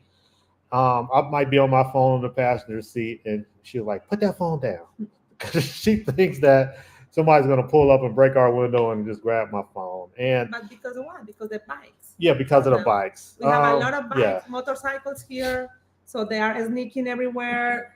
I mean, it probably does happen, but it's not a big deal to me. Um, Well, okay, snatching someone's phone and shooting them are different things. yes, yes, You can replace a phone. yes. Now it also may depends of what you do, why you're here, where you're located at, and if you're paying attention to common sense. I mean, the same rules apply wherever you are. no, we are I'm True. not going to go to a not great area in the States. I'm going to know where the not so great areas to go here. Yeah. It's just same rules. Okay. Same rules. Yeah. So that means you feel safe. Yes. As safe as one feels in the world. Yeah, some Because people are really scared to where they just nervous all the time. They're just going to be looking over their back 100% of the time. My sister. Yeah. You know, I was a correction officer for 20 years. So if you ask me, I felt like I had a target on my back every time I left work, but I just don't feel like that. Sometimes you just think, oh, you're a correction officer. You might see some of these guys on the street. So it's just normal, and you just aware of your surroundings, and you just living. It's just part of me. So to me, it's not a burden to just be aware of things. Some people might like, well, I'm not going to be worrying about stuff. Well, it's just how you look at life sometimes. If something's going to happen to me, if when he's ready to take me, he's going to take me. True that. And what about when the police drive by? You know what? They don't even. Sometimes I don't know if they even know I exist or anything. I mean, So they're not giving you the double look. no, we got pulled over once, but it was just a checkpoint. They'll have checkpoints every now and then. I gave my passport, and that was it. You know what? Colombians, they're really. I told that to him before he came here. We are really like I think, nice with foreigners. We love foreigners. I don't know why. Don't ask me why, but we do, right? So if he's alone in everywhere and somebody can help him, they are going to do it. So they are not going to like, oh, he's a foreigner. No, like when I was living in the United States, I was feeling like that because if I was speaking in Spanish, somebody's going to give me that look or like Speak what? English. This is America. Yeah. Thank God, never, Oh, never told me. you know Nobody what? told me that before. There's one thing I didn't like when she was in the U.S. Whenever we left a business or a restaurant or something, she's so used to, saying Thank you. thank you when she's leaving and bye, and you don't hear nothing. Back. But here, they will, speak to you for 5 minutes before you can actually get out the door. That's Yeah. how I say. Yeah. It's Yeah, like, like in Portugal, I think, because we are really similar with Portuguese, Spain people, or Brazilian people. Yeah, it's the same. They are yeah. all the time. Mexico too. Yeah, People leave. that They is say, "Everybody have a good meal. Have a yeah, good meal." that is Buenas like a Latin tardes. culture, I think. Yeah, Yeah. Hispanic culture. Yeah. Yes, I think And you know I what? think everyone else is a lot. In general, in our travels, I've found everyone except for North Americans, people from the United States, to be very kind of aware of the people around them and trying to spread Mhm. goodwill among, South Africa, Mhm. Spain, here, Mexico, every place that we've been, there's like this, I'm wishing you well. I am wishing you well. Yeah. America, Yeah. Yeah. Uh, just one thing about the security, the safe thing here. I am really glad that he feels that way, right? Because that was the major concern for me or to my family also when he decided to come here. We were thinking about that, about the safe thing. But we can't also deny that Colombia is dangerous. It's still a dangerous country, right? We have to be aware everywhere that we go, and we just have to be precautious. And that's it. I think if we are doing right things, we are not going to have any problems. That is what I think. I told him every day. So because Mhm. he see the news about the people who is dying in Medellin, the expats or whatever, and yeah, but you are not going to Medellin to find girls or to find drugs or whatever. You are just here at home, so Yeah. don't get worried about that. and even with all of that, Medellin and Bogota, at least, are still safer than New York City. Yeah, I think so, Mhm. for sure. Yeah, for sure it is. You Yeah. know, But almost no one everywhere we has a go problem visiting New York City. to. Like if someone's job transferred them to New York City, no one will say, "Are you going to be safe? What are you going to No, do?" No because one says they that. see and think of all the things that they've seen They in think entertainment and Times Times Square Square, the and Statue of Liberty, the and all Disneyland these part of New York until they walk the streets of New York. until they walk the streets. So, Same thing with LA. same thing with LA. LA is great. Grauman's Chinese. They even call them Grauman. It's man's, isn't it? Man's Chinese, yes, You know, yes, Mm. baby. it's been a while. Everywhere we go, there's a lot of security. Yeah, and there's a lot of security here. Like most of the grocery stores have security, Yeah. Also here, yeah. but half the time they're like playing Candy Crush. They ain't playing Candy Crush. I don't know what they're playing. They're on their phones. They're on their phones, and not until that alarm goes off do they look. Oh wait, it's time for me to work. I don't think I've seen any of one of their phones here. Shoot. The cops it- too. It's not that, you know what? Even though I see them, it doesn't even faze me. It just makes me feel more safer, I guess. I don't know. The I know fact where that I'm they're at. not giving me a double look, makes me feel safer. Yeah. You know, it's like, okay, normal person, normal person, normal person. Wait, you know, like I'm not the suspect. Right. No, they don't. You I'm know, not guilty before being innocent. that double lock is because he's a gringo. That's it. Because they want to talk with him. We were like last week. Gringo. Yeah, in like a kind of a Home Depot buying something, and it Oh was this yeah. guy.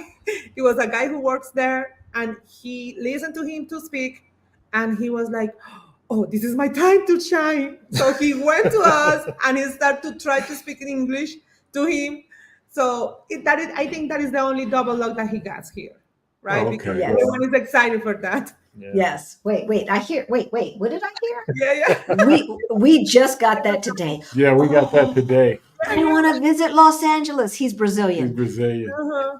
I want to visit Los Angeles. It can't be more dangerous than Brazil. Well, maybe not. But it's still dangerous. Peligroso. So, okay. Pinky says, for myself, I'm finding that having that Spanish language base has been helpful with figuring out the gist of something written in Portuguese. Yeah. Yeah, it does. Hasn't helped with hearing it though. Nah. Yeah, she's right. No. Because the pronunciation here, I love you, Portuguese. It's stupid. I don't get it. I'm still trying to figure it out. And then the different accents. So that's something that we don't deal with in school. So for instance, we just came back from a small town called Aveiro. Up there, they say Aveiro. Aveiro. But Lisboans pronounce it Aveiro. And if you saw it, you'd say Aveiro or Aveiro. Because I was pronouncing things in Spanish and they were looking at me like, huh? Yeah. I was just trying to say milk. And they're like, huh? I said liite, because that's how it's spelled. Liete, liite. They're like, English? See,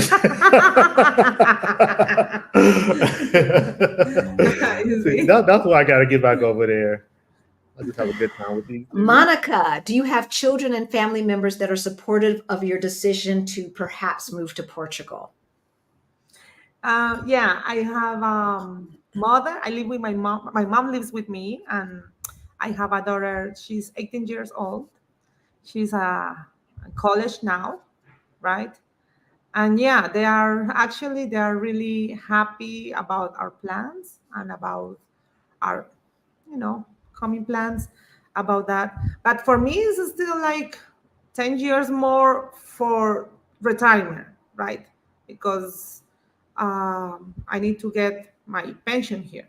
So it's going to take a while. So meanwhile, because I can work like remotely, but yeah, the answer is yes. They are like supportive with that. And we are going to try to work out everything for everyone, for Okay. us and for them also, right? The key thing is traveling. So until then, we're still going to have fun. Like I said, I'm not going to wait till retirement to practice retirement. We're going to just still have fun, and as if you only got 1 year left on this planet. So, You have to, You because have to. we don't know. yeah. We don't know. Like, right? Things happen. Nichelle. Hi, Nichelle. Seems like a new Ooh. name. Wow. Oh, I know someone in their 70s who just got a new car with an $800 car payment. Ooh, ouch. That's not good. Okay, well, Unless they're a millionaire. But if they were a millionaire, they just would have paid cash for the car. And they wouldn't have bought it brand new. You just pay cash. Yeah, they You don't would. pay all of that interest, right? they at least didn't have their company pay for it. Right? And so that's why I said, why did you really buy that car, Chris? Why did you really buy that car? Now that I see what you bought, or I heard about what you bought, it is probably like some people buy that car for their egos. Some people buy the car so the Joneses will be Get their ego stroked. envious and jealous of them, right? Do you like Colombia? Did you visit before moving? You've kind of answered that, but let's just answer it again. yes. My first time was August last year. She had a assignment in Brazil, Mhm. so we met up in Colombia, and that's when I first time got introduced to the extended family. Um, she took me to what was a resort? It was Yeah, in Manizales, en el eje cafetero, and it was so nice. yeah, it was really Mhm. nice. Then we went to the thermal spa, the Termales. thermalis, Mhm. the thermal spa. It was that's when I was like, my thought of the country before I came here, I'll just like let me reserve it, put it to the side until I actually get there. And when I Mhm. got there, it was actually different. It was totally different. It was like Mhm. they just had things that they're just not in the U.S. At least not available, unless you have this. Right. Yeah. Right. Let's talk about the food. What's my favorite place? No, the food. Yeah, the food. The food. Yeah. Oh, leños y carbón. Yes. Uh, that's my Did I favorite. hear lingua? Did I hear lingua? Lingua. No, No, no, leños. Leños. Oh, Leños okay. y Menus. carbón. That is my right now. That's my favorite place. Um, Food, Colombia. Um, I like a lot of spicy foods. They don't have a lot of spicy food. No, you don't have a lot of spicy food. No, I thought there was a lot of spicy food yeah, we are here, not. Really? but That's the thing. yeah, but I think that's Oh, you ain't following the right people on YouTube about Colombia if you thought it was spicy food there. I could have told you that, Kissy Purr.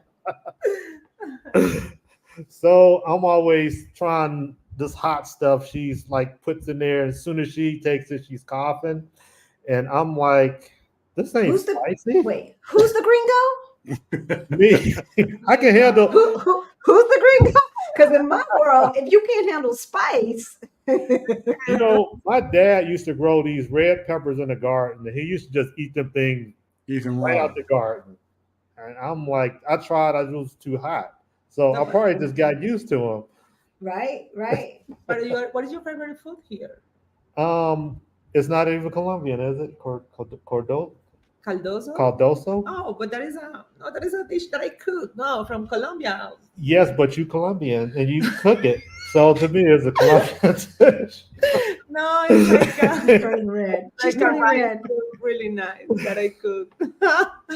No, but no, when I met him, I show him the arepas, Colombia arepas. I don't know. I was about to say, do you make arepas? Yeah, My of course. I mean, in Colombia, there is like only like one zone that we ate arepas is Eje Cafetero and Antioquia, where is Medellin, right?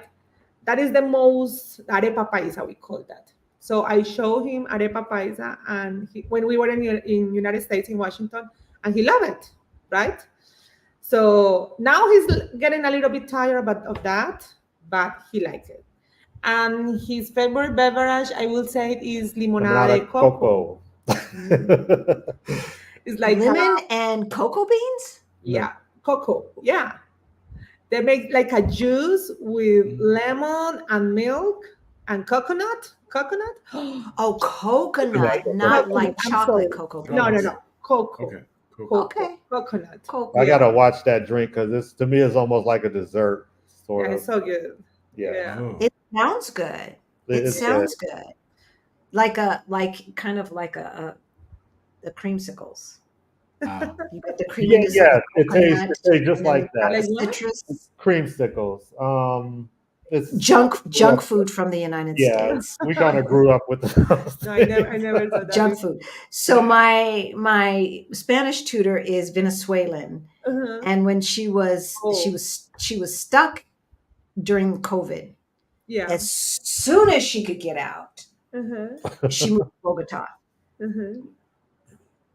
Or did she move to Medellin? I think first she moved to Medellin. Uh-huh.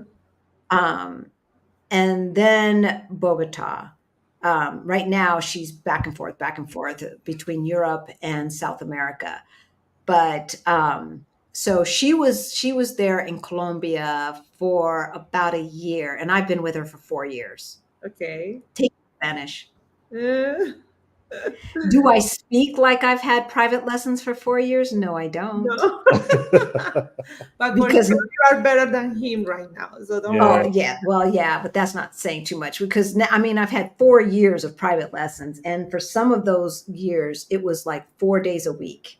Oh, wow. Yes. That's nice. So now I speak Portuñol. Portuñol, we call that Portuñol. Yeah. Portuñol Yeah. because confuso.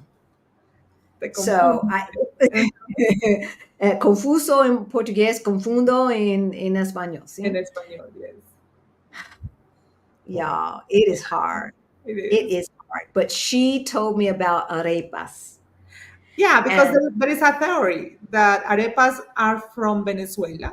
That's the Venezuelan says, right? And Colombians, we say that it's from Colombia. It's from Colombia. Like a fight there all the time. But either way, if it is from Delo here, they are delicious. I love them. So, and she was saying, like, okay, so my friends growing up in Southern California, I had a lot of Mexican friends, and on Christmas and New Year's, all of the abuelas would come together and the tias would come together, and they would have like a factory to make tamales. Tamales. Oh, yes. And she said they would do that with arepas at her house, but they would have like sweet ones and then all with different kinds of meat, Yeah. different flavors, Mhm. you know. Yeah. And it kind of, but it kind of looks, it's like in between a taco and a tamale to me, because I it's like like, from arepa. Yeah. Mhm. and maybe kind of like what's the Greek thing that they put the pita bread and they stuff it Mm. with meat? Oh no, that's not pita. That God. Yeah, it's a pita bread. No, it's not. Pita is what is it? almost you fold a pita. Yeah, well, yeah, it's kind of like that. It's kind of like that, like shawarma. But You know, these are the you stuff them. falafels. You don't stuff pita bread. Well, yeah, you fold it or something. I don't know, but it reminds me of that, like in between that and a tamale, because it's corn. The outside of the arepas is corn. No. So yeah, but she said they every holiday they'd have a big assembly line and they'd make all of these arepas. So I've only seen pictures. Of I've course. never tasted it. So you've answered that. Oh yeah. Not You yet. don't have a bank account yet. You have to get your card. So here we call once you get a residency card, we call it a green card. Now in the United States, when you get a green card, it's still residency, but I don't know because I never tried to get residency in the United States. But, Whether at first it's temporary hmm. and then it moves to permanent, I don't know. No, I don't know neither. But I had a diplomatic visa when I was in the United States. And with that visa, I could open, I have a bank account there, you know, and my family also, my mom and my daughter, they all also have a bank account there. So I think it depends of the kind of visa that you have, because I know with a tourist visa in the United States, it might be, I think it might be, you can also, I don't know. Yeah, because my Spanish tutor has an American bank account and she opened it with her passport and she didn't have an American passport. Mhm. So America, like, you got the money, you can have an account. Give me the money. But in Colombia, you have to have a residency card. Like, yeah, kind of, yeah. Mhm. Okay. Now I don't know how I'm going to manage my money. I'm trying to figure that out still. I found out the ATMs is the best option to take cash out. I'm trying to just stick with Fidelity because they actually refund me my ATM fees back. Mm-hmm. I think Schwab does the same thing also. Yes, they do. But I am going to open a bank account because they say it does help if you need to get credit here just to have something. So I'll just maybe have, some money just go there every now and then, get a credit card there, a few swipes just to build credit. And here, like some of the small mom and pop stores will only take a debit card, right? A local debit card. Here also. And here, like the Zelle or CashApp is called MBWay. and you can have it on your phone. You hold your phone up to the thing, right? So they'll take your local debit card, or you can do it through MBWay, and that's it. They don't take any credit cards. That's like Yes. Fidelity, because that card is a debit, and I only take that one. I'll put maybe 100 or something on there, and if I lose it, that's all they're gonna get. So I just put money as I go. It's going to be in there probably Yeah. 1 or 2 days, Right. and I just leave my debit card at home. Yeah. No, they won't even accept foreign debit cards. Oh, Yeah, because it's more fees, and they don't want to pay it. They don't Right. want to pay it. yeah, that's why you got to carry So cash. yeah, you've got to carry cash, or you have to have a Portuguese bank account here. Yeah. All right. The way folks are acting out here in the U.S., I wouldn't be surprised if they asked for a mental check from the folks coming from here. It's probably not too far behind, believe me. You know what? Ex- I got something to exactly. say about that, and I think the reason why is they might not have that problem over there in Portugal because South America is a little cheaper. So people that might retire, maybe I'll just say maybe veterans, they might be able to afford to go to South America, then they can go to Europe. Mhm. And maybe they just is, and this is just some of the rumors I've heard about that is just because of the veterans is why they have that mental check. Because I Okay. know there was one guy, he was a homeless guy, he was American, but he was just living on the streets down there. Oh, But wow. they have to pay for his health care. So I guess they're trying to put it on the people to come there. But alongside that, they'd rather not have you have any mental issues in the first place. So I guess that what I'm hearing, if you have PTSD, they might not let you get the visa. And I think that's perfectly fair. Yeah, you can't really blame them. Like America makes the crazy, and then you expect somebody else to heal the crazy. That's not fair. We already know that America doesn't really take care of its veterans the way they should. They ask so much, right? They ask for all of these sacrifices. And then once you're finally discharged, they're like, okay, goodbye, good luck. Goodbye, good luck. Oh, here's a little bit of money to go to school. School? I'm still thinking about them people I killed. I can't, what are we doing? Yeah, Right? that's really another issue with that. It really is. It really is. So I don't blame Colombia. I think it's great. If they only want sane people, more power to them. America should not be exporting the crazy, Yeah, right? it's sad, but yeah, I mean, you know what? They have enough problems right now in their own country, so they don't need Right. other people coming in there causing more issues. And I would say that's fair to say for every single country. Every single country has its own internal issues. There's no country that you're going to move to that is perfect. I mean, here in Portugal, y'all, I still haven't gotten my Zelle, their version of Zelle, working correctly. First of all, the instructions are in Portuguese and you can't copy and paste them into your explainer thing. So now I got to use another phone and look at I understand most of the words, but one little word, one preposition can change the meaning of a sentence. Yeah. Yeah. Right. And so are they asking me to change my password, or are I see pedir, like, are they asking what is the damn pregunta? What is it? I don't know. I don't know what they're asking. So I've yet to get it set up after 2 years. You like me, So- it's just that one thing you do wrong, and it's just gonna throw And it everything just else off. put you in a loop. I'm going to sit my happy behind in the bank and wait for the person who habla inglés and help me. Help me.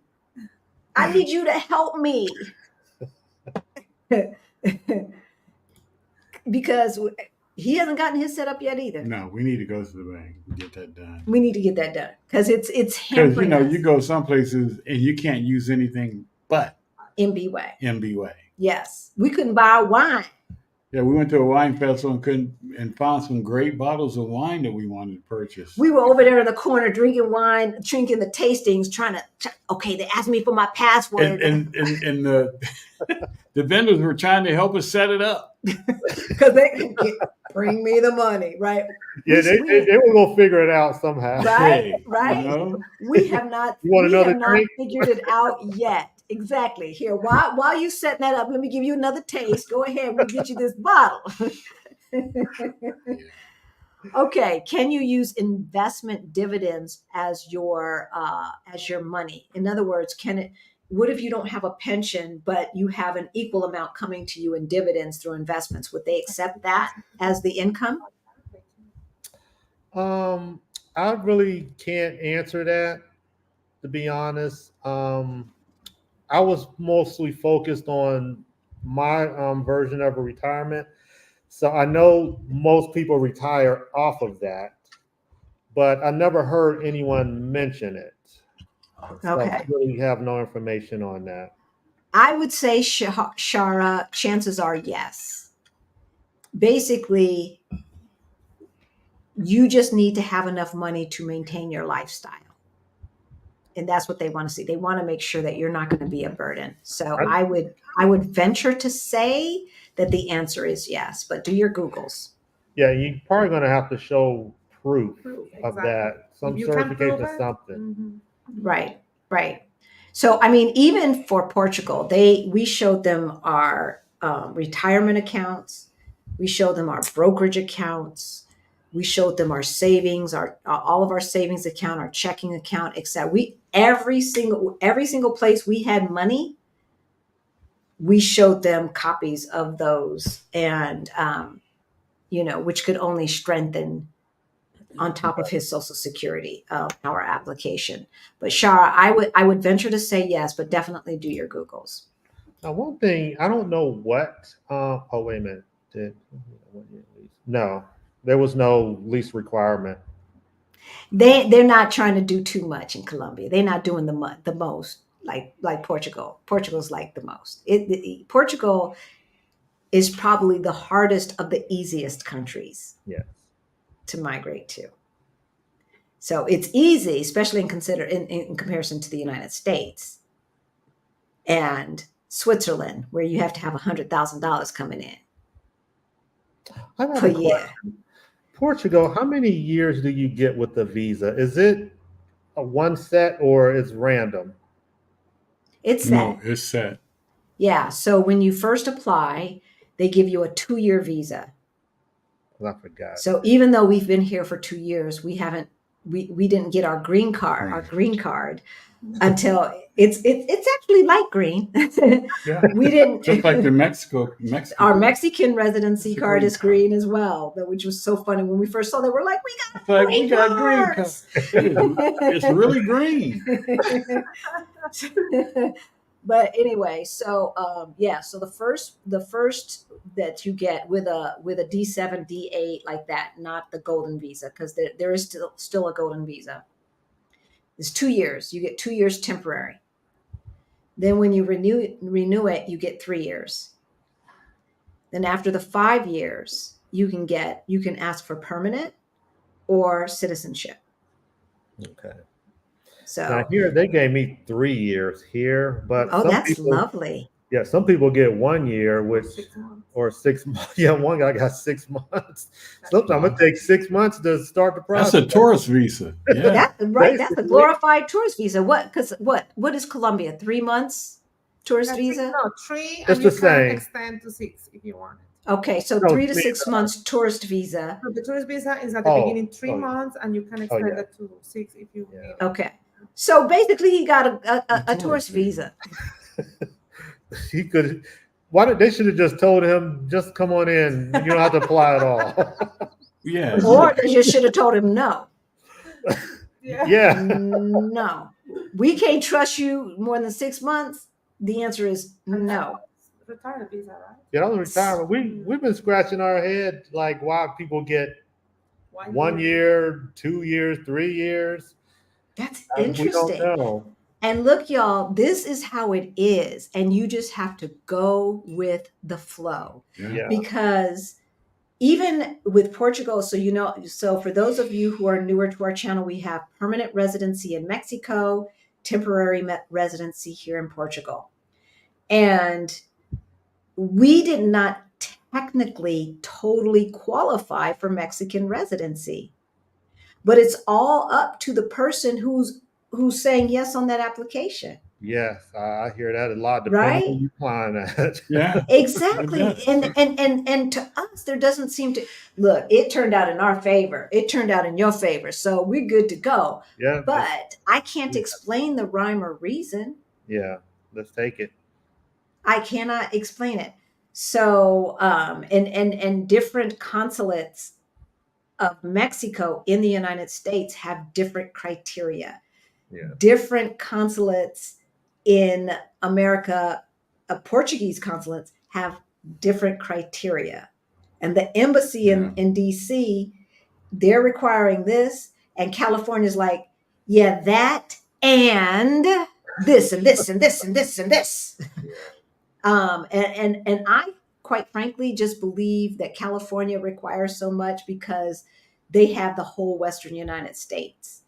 There's more people in California than there are in Spain, maybe.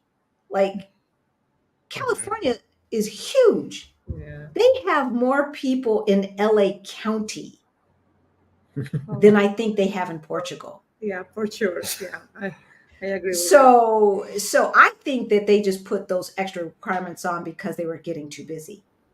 Either way it goes, it is what it is. And if you want to be there, you've got to make sure that you want to be there.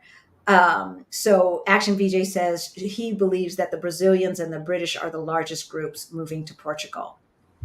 Probably they hear English and just blame the Americans for that person who was asking. Yeah, because usually, or maybe it's the opposite, Action VJ, because usually people ask if I am desde Inglaterra. No. And it's funny to me because they have American movies here that are not dubbed, that they can't hear the difference between an English accent and an American accent, But hey, I can hear the difference between a Brazilian accent and a Portuguese accent. Mm-hmm. I can tell the difference between a Lisboan and an Angolan because Lisbon's, they cut off those words. They cut off those words, and Angolans speak a little bit more lyrically, and I can understand them better. But it could be that they're just blaming us. How do you spell the names of the cities, regions you're in and the other one in Colombia that you are considering? So Cali, is it C-A? Well, it can't be C-A-L-L-E. It's like how we abbreviate California. Cali. Oh, so C-A-L-I, Cali. Where you living? I'm Pereira. Pereira, P-E-R-E-I-A? No, Pereira. P-E-R-I-D-A should be.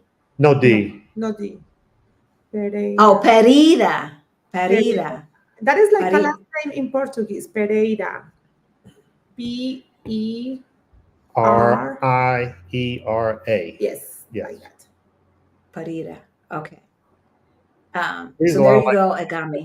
Like Teddy Davis put there. Yeah, like Teddy Davis. Okay, he just spelled it, of course. Hi, Christopher. As a retired military, had you ever considered Panama? Pensionado residence.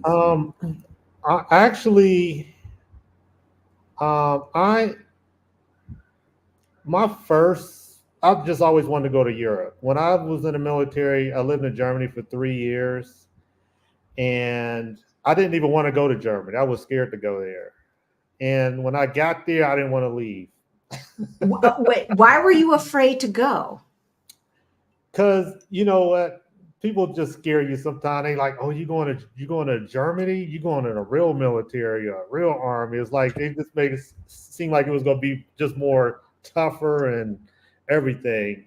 But when I got there, it was just like any other base in a way. But the country itself was it was pretty nice there. I didn't take advantage of it. I was 21 when I got there, left when I was just turned 24. So, I was in a clubbing stage, and I had a friend from California. He always wanted me to go snowboarding with him, and I kind of regret that I didn't go because I was like, oh, that would have been nice, but I just didn't take advantage. You understand before I left home, because I'm from Ohio, didn't really go anywhere. So military in Germany, that was like almost my first out of the state experience. Mhm. So just being there was enough. As is such with a lot of Ohioans.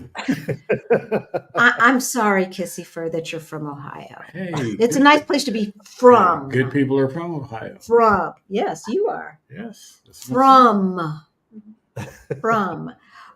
We had Back to your question. South America wasn't even on my radar until me and her met. okay. Yeah, and the Panama Pensionado program is great. So if you want to move abroad, and regardless of whether you're military or not, the Pensionado program is for everyone who is pensioned. That includes Social Security. And they give you some special card or something, and they offer discounts at a lot of places and things like that. So if you don't mind the humidity, if you like the heat and humidity, and a lot of people love the heat and humidity, I would consider Panama. I would consider Panama if I wasn't allergic to mosquitoes. Oh, you know what? We live in an area where there's a lot of mosquitoes. But you know what? We live in a country, right? We live in a country. We actually live in a pretty nice area. Gated community. It's safe. You can walk around inside, no problems. But there's mosquitoes here, and of course, anywhere that there's humidity, there's from the U.S. That's what we were looking for. We've been looking to buy one here. We have been looking for that. We have been going to store after store. Yeah, she loves this thing. This is like her Thor hammer. She's always. That's what I want. If you're watching and you're in Portugal, now our friend said he got it from Continent. Let us know in the comments below if you're watching from the future. Hey, let us know where you're logging in from. Yeah.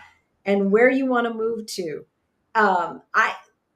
Let us know where to get one, because we didn't see them at Continent when we went. I didn't see both continents. I look everywhere. And so we might have to go on Amazon. I shipped 10 boxes here, so I had that from the States. Yeah. Well, our friend bought it here. And store has them. We haven't gone to the Asian store. Try Amazon. Well, here they do have them on the Amazon for here. So I think you can buy them from Amazon. Now, this is an interesting question. I have not gotten this question. Hi, Samara. So, yeah, I mean, technically, we are still citizens of the United States and residents of the state and county that we left from. I think when you renew, every time you renew, actually, it's with voting, you usually get, and I usually get jury summonses. Yeah, I've gotten a couple. But I haven't gotten one since we've been here, and we still vote here because we're from a state, Colorado, that has the best Secretary of State in the whole wide world. I'm just gonna say, and we get to vote by email. So that's interesting. Yeah. And so Samara, I've never gotten a jury summons. I don't know if Adelia is still in the chat because she's been abroad for over 5 years. And anyone else, Teddy, when you were here for 10 years, did you get jury summons? I know. We definitely got to look into that. Yeah. Because. And then how do you say, what do you say to them to say, and don't send me this stuff again? Everybody guilty. I get one of them and say everybody guilty. Right. Because I'm not flying back for this. Sounds like a you problem, not a me problem. Yeah, and I don't want to get dinged. I don't want to get fined. I file my tax returns. So but there's got to be a way you can get away with it. Get out. yes. Once your Portuguese visa is approved, are you required to keep a certain amount in your bank account? No, you're not. But your visa is approved in the shell, and you have to have a certain amount in your bank account. Then you get here and you have to have an immigration appointment. You have to prove that you came here. And I'm sure the same as with Colombia, the same as with Mexico. You have to prove that you came within the time frame of your visa. And then for Portugal, you then have to show your bank account that you still got some money in there, that you're not asking for a food bank. Where the food bank at? So, Yeah, for real. So we had to show that we still had 3 to 4 months worth of living expenses in our bank account.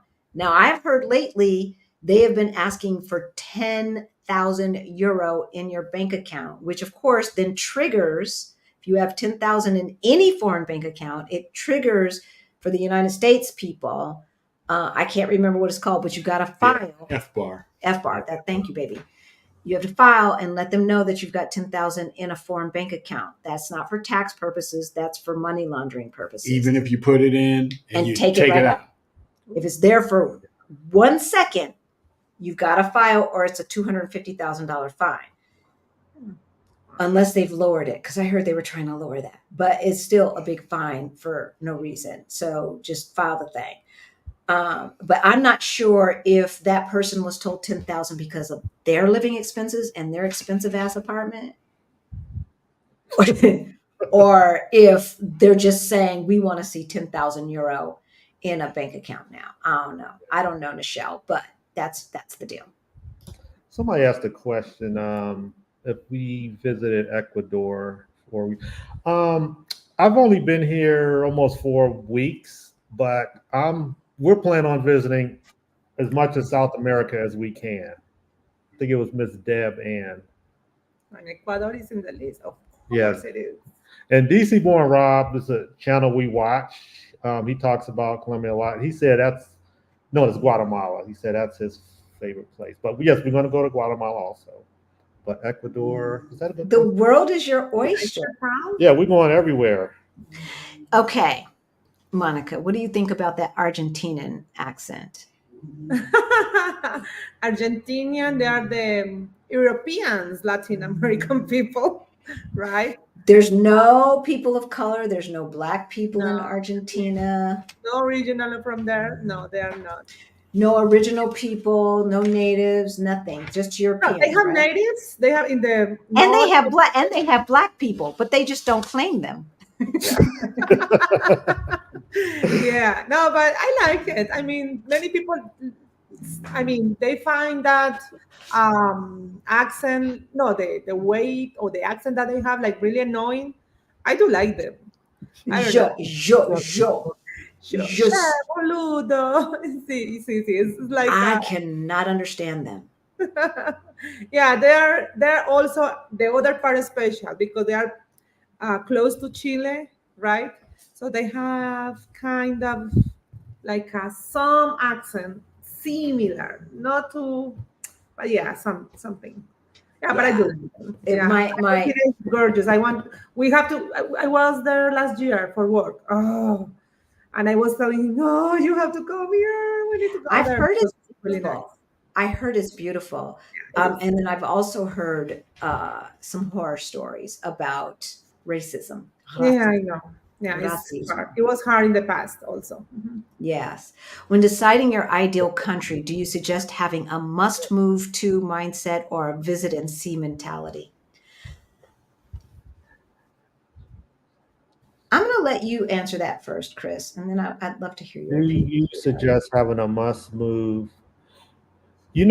I'm not running from anything. When I left the US, it was just, I don't feel like there was anything I was interested there. So it wasn't that I got to get out of here.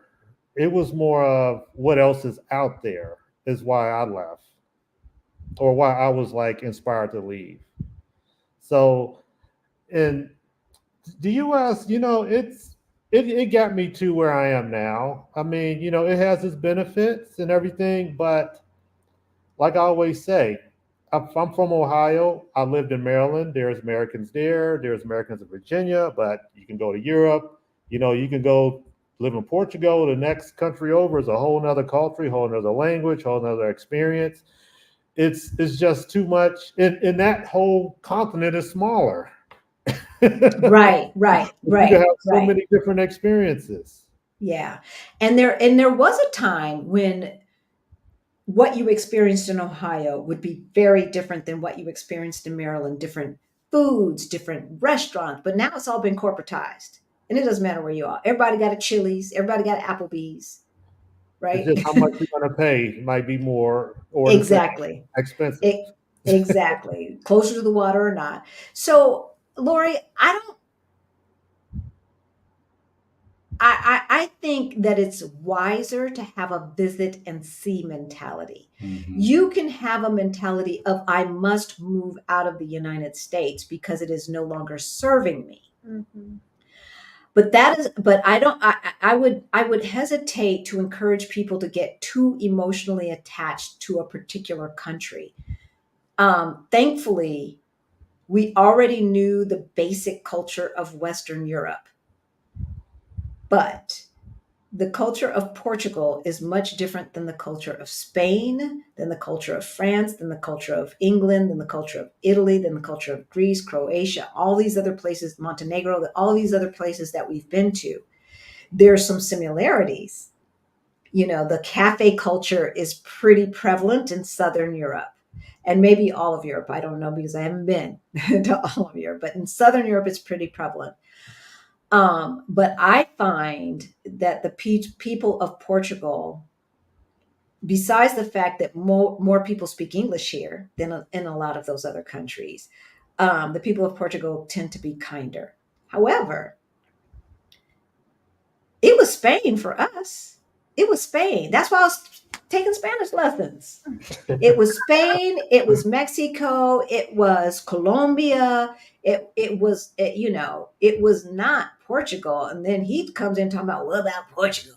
What about it? I'm taking Spanish. That would be enough, probably. For me. Portugal was actually on my list like 2011. Oh, It wow. was, I was at work one day. I was reading an article in a paper. They were talking about a lot of the younger people were leaving Portugal because of work. They couldn't find jobs or anything. And I'm the type, I like these small, unlike popular, not when I say unpopular, you just don't hear about them a lot. So I was Mm-hmm. like, you know what, I like to go to Portugal one day. So, and even though, I didn't travel for I don't know how many years, it still was there in the back of my head. And then I started hearing people Yeah. like you talk about it. Right, right, right. And I mean, it rose when they did the visas that they did, which had already happened in 2011. The popularity grew. I'm going to be embarrassing. Now, what turned me on to Portugal a long time ago was the Julia Roberts movie Mystic Pizza.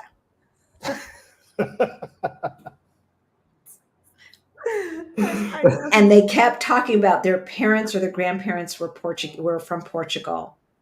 And they were being discriminated against in this small town because they were Portuguese and they were a little bit darker, a little bit more swarthy with darker hair and all of that. They weren't blonde hair and blue eyes. And I was like, Portugal, huh? And then I started following these Brazilian dance instructors to do my exercise. So I started getting used to the Portuguese accent in English. So, and this is before I even knew that there was a difference in the language, Oh. And so, as a place to visit, it had always been in my mind. But back to Lori's question, having a must move to mentality may make you make a move that you later regret because now your ego is involved in this decision And it's like, well, I done told everybody I'm doing this, so now I got to do it. Otherwise, I say, see, I told you, you shouldn't have been thinking about this and blah, blah, blah. You know how people get, right? And so sometimes when we're so set on something, we're not being as objective as we need to be and really considering what our lifestyle is. For instance, we have some friends who moved and they love to travel, but they moved to a place that didn't have an international airport. Oh, The country did, but their city didn't. So now they're taking planes, trains, and automobiles just to get to the main airport. And so every time they want to do the thing that they love to do, it's a big hassle, and it's more expensive because a lot of times they're having to get a hotel or Airbnb in the city with the international airport, either on the way out or the way back, because of flight times. yeah.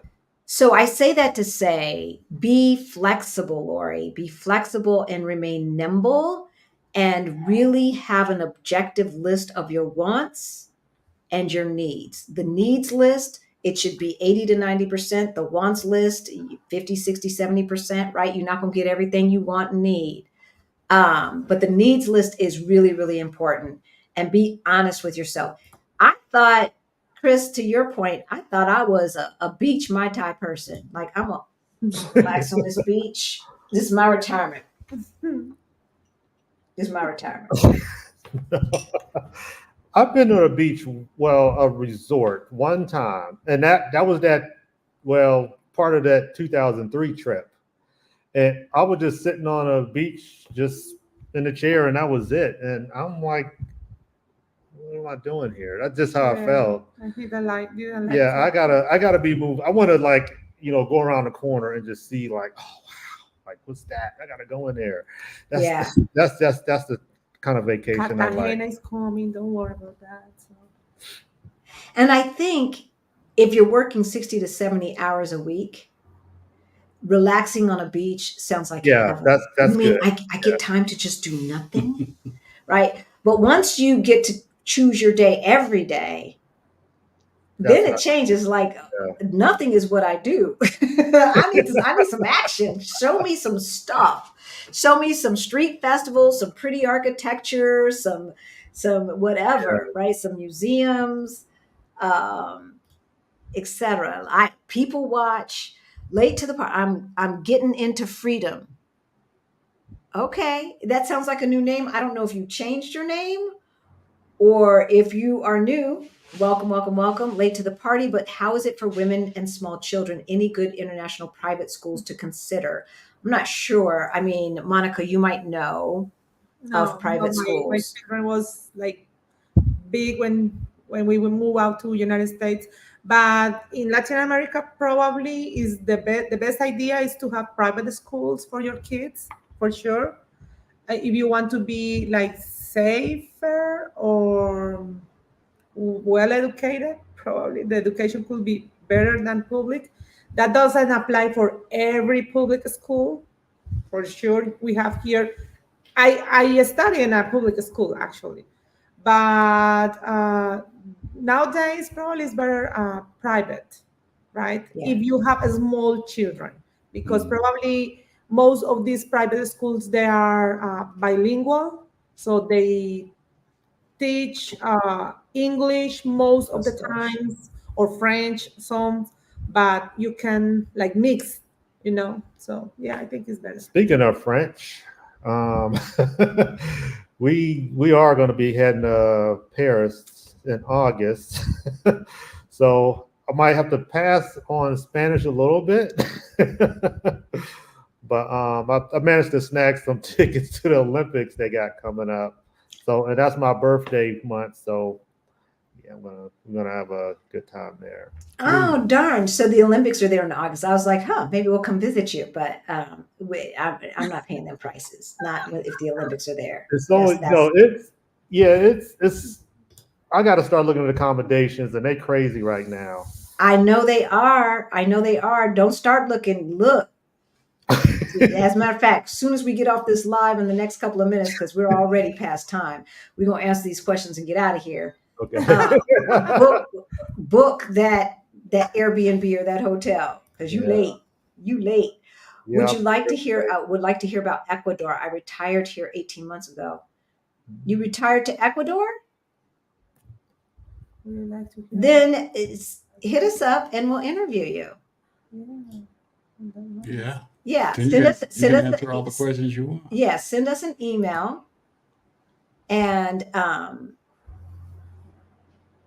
but we have interviewed someone we interviewed a young family that lives in Ecuador. We have not interviewed someone who is of a certain age.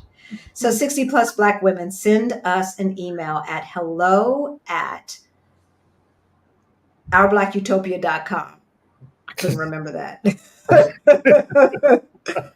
There was yet another mass shooting here. I saw that yesterday. I think it was yesterday that happened. Who was it? What was it? It was a shopping center. I think think 3 it's- people got killed. And some of them got wounded. Where mean- was it? What state? I remember? can't remember. Sorry? No. No, Arkansas, I believe. Arkansas, Yes, Kansas. Yeah, Arkansas. At which my Spanish tutor says Arkansas. That's sometimes, yeah. One of those two. So Pinky's got now a pastiche de nata, or pastiche is the plural, pastel de nata as her, because she's in Lisbon. I love it. Look, I've eaten enough pastel de nata to last a lifetime. My hips and my belly does not need not one more pastry. Oh, the thermal spa sounds wonderful to me. It is. It was. Yes. And it's natural? Yes. Wow. How do you call it? Cascades? Yeah. Yeah, like waterfalls. No, cascades. Yeah, it wasn't waterfalls. just that. The whole Scenery. the area was nice. They had like a waterfall, like a mountain in the back. Oh, wow. Wow. Oh, that's beautiful. Yeah. Look at that. Okay, so when we come visit you, y'all have to take us there. Do it. We are waiting for you here. Yeah, you will enjoy it. Yeah. I mean, there's so much in South America that we want to see. 2025 is supposed to be our year of Asia. So, but we'll see. We'll see what life brings. About that 70-year-old with 600 cars. Oh, it's a $600 car. I thought she said 800. I think we ought to be careful about squinting at people that do things that we don't want to do. Tough love, baby. Siobhan, we give tough love around here. And yeah, you don't know what you don't know. And like I said, if somebody's spending $800 a month at 70 years old for a car, and they're not a millionaire, that's just goofy. I'm sorry. I can do the math. It doesn't make sense. It does not make sense. People are paying $800 for an apartment, and someone's paying $800 for a car, unless they're a millionaire. It's estúpido. You know that $600 period. The end. Tough love. Because I've been there. I've done the stupid stuff already. I've done it, and we have to learn. We have to learn as Black people to stop spending money that we don't have. We have to learn as Black people not to try and keep up with the Joneses. We have to learn as Black people that our real freedom comes from financial freedom. And as long as you are in payment hell, the fact that they have to make car payments and they're paying $800 a month for a car payment means they can't afford the car. Because if they could afford the car, they pay cash. Yeah. They can't afford the car. They had to get out a loan to get the car. It's estúpido. That's groceries, utilities, cell phone, internet here. I know millionaires that don't have $800 car payment. It rents. Yeah, probably rent also. You can pay with that rent. Yeah, all that they say. You know what? My guess is they probably got started their Social Security, and that's where that $600 or They got right. Like I know people with $7,000 a month pensions.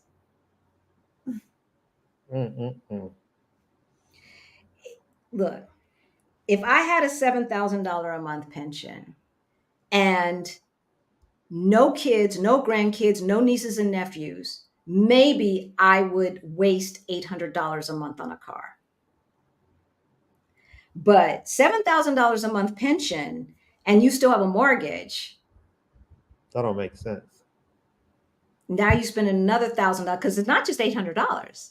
It's the insurance. Now you've got a luxury car.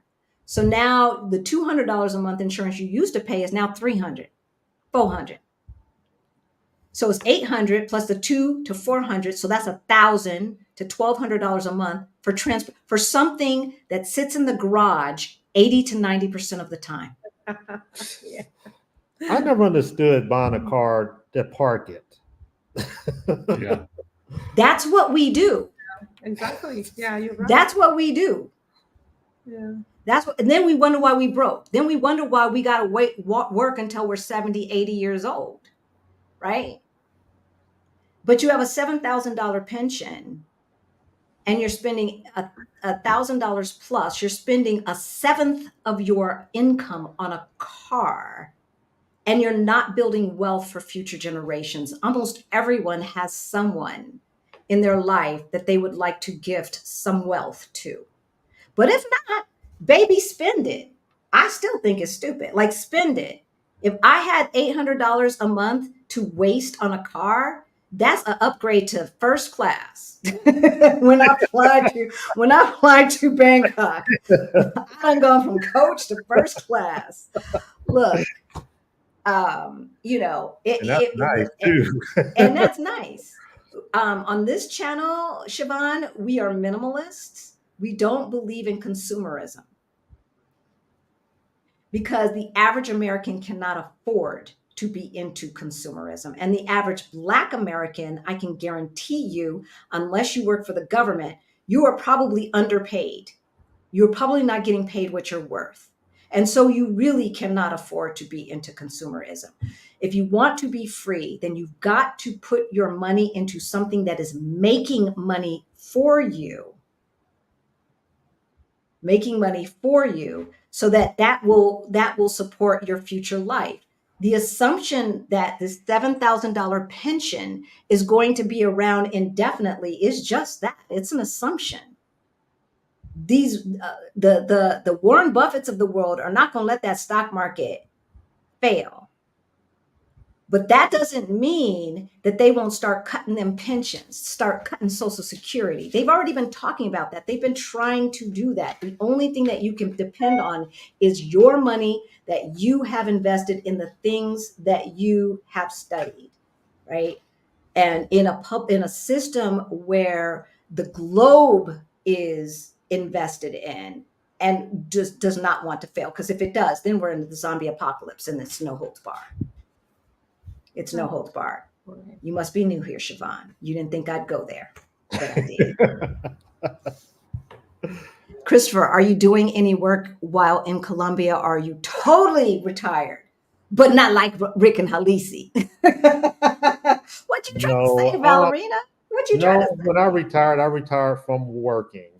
But I would love to find something online or remotely to do just to keep busy. I mean, where I was at, I had in Maryland, I moved to that specific location because there was just a lot to do. I was able to just walk out of my apartment and just take a walk around the lake. Here is not like that. Since we're talking about going to Pereira, we're hopefully strategically picking a location that's walkable to everything, whether it's just to take a little exercise walk out. We're trying to make sure, for me at least, because I'm not working, that I got something to do, somewhere to go on foot. But as far as working, no. Look, I don't blame you. And YouTube, is it started off as a hobby. It is now our business. But we control the hours. Yeah. We control the hours. And so what did we do today? We did a 2.5 hour walk. because we can. Yeah. And our feet are saying, no, you can't.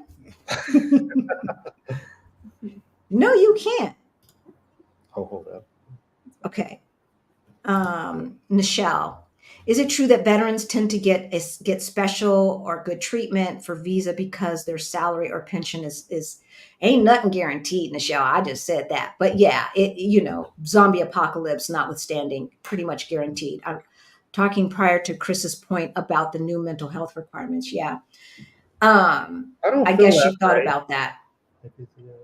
I know for here in Portugal, veterans do get I have been told that veterans get a quicker yes or an easier yes than civilians, is what I've been told. And so I would not be surprised if veterans get, an extra check mark in the plus column for visas in Colombia. All right. You forgot to plug in. You about to lose juice. Yeah, not 20%. That's why I always have this. Well, we almost finished because we had 2 hours and 45 minutes, y'all. We about to go. Oh yeah. I told her sometimes they don't even know what time it is until they look at the clock. Oh, I've been watching. So do you have any idea if veterans get an extra check in the positive column for Colombia? I don't think so. I meant to mention I'm not retired. I am a disabled vet, but my pension comes from a state source. So even though I'm a veteran, there's nothing that I have to put on the application to recognize me as a vet. Okay. So they won't even know at all, if right. give me a preference or not. Right. Okay. And the veterans that regardless of whether it is veterans disability money or retired money, I know here in Portugal, they can see what the source is because veterans money and veterans disability and veterans regular retirement do not get taxed here. So they must be able to see. Here, okay. they won't know because here they don't actually ask for your bank statements. They just ask for a letter from where you get your pension from, and that's it. Wow. Okay, so we could have just showed up with the thing that you can print out from Social Security, saying what your benefits are. That's your proof of retirement income. Yes, that's it. Wow. Notarized and apostle. That's it. Yeah. Okay. So yeah, we did. That's all we had to show for Mexico, but I think it was our retirement accounts that moved her from temporary to permanent when she saw how much money we had in our brokerage and retirement accounts. Then she's like, I'm going to give you permanent. I wanted to do Mexico because they didn't have a stay requirement.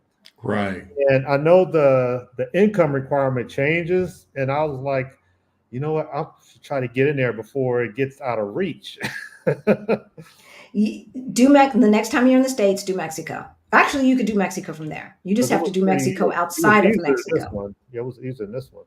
Yeah, I think you can do Mexico from there. I don't think they require you to go back to your home country the way Portugal does. You just have to be out of Mexico. Yes. So if you can get to Mexico in the next 6 months or whenever I would go ahead and just do it because why not? Yeah. Since they don't make you stay in country. All right, let's wrap this up. I don't know if there's any other new questions. Let me just go back and see right quick. I'm going to go from the bottom. Picky girl.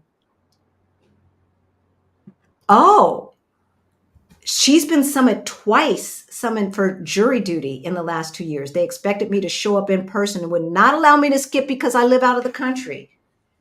Texas. What state is her residency? Texas. Texas. I actually while I'm still in the process of changing my residency to Texas. So it's good to know that. So, I remember you said one thing I keep in mind is you call it heck yeah money.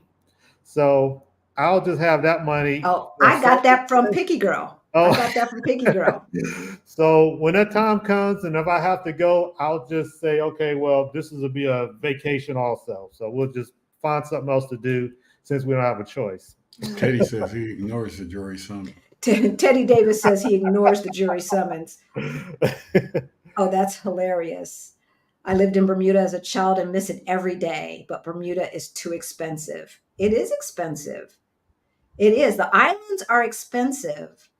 And, there's some that are less expensive than others. And I suppose if you're willing to live like a native, then you could probably live less expensively. But Americans are spoiled. We're spoiled, and we want this and that. We want dryers and all kind of other stuff. We don't need no dryer here. We just need hangers. That's it. A bunch of hangers. It's hot enough. And you know what? I don't really put my clothes in the dryer anyway. I hang them. Otherwise, they're just going to shrink. Yeah. I'm doing here, I can't afford that right now. Yep. So Pinky's saying she had a 9-year-old car that she paid off. Y'all, when we moved here, I sold my 2008 in 2022. Wow. Okay. I was, and I'd still be driving it. I would drive that car till the axles break. It still looked good, and it still drove well. And yeah, it needed maintenance, and it was $1,000 here and $1,000 there, but it was still cheaper than what it would have been had I bought a new car. Act your wage. And $800, like if a car is supposed to be 10% or so of your income, then that means that person needs to be bringing in 8,000 plus per month, guaranteed. And again, even my stepmother, who loves her some cars, all right, she drives a Cayenne, a Porsche Cayenne. Yeah, that's expensive. But she's a multimillionaire. I don't think I was supposed to say that.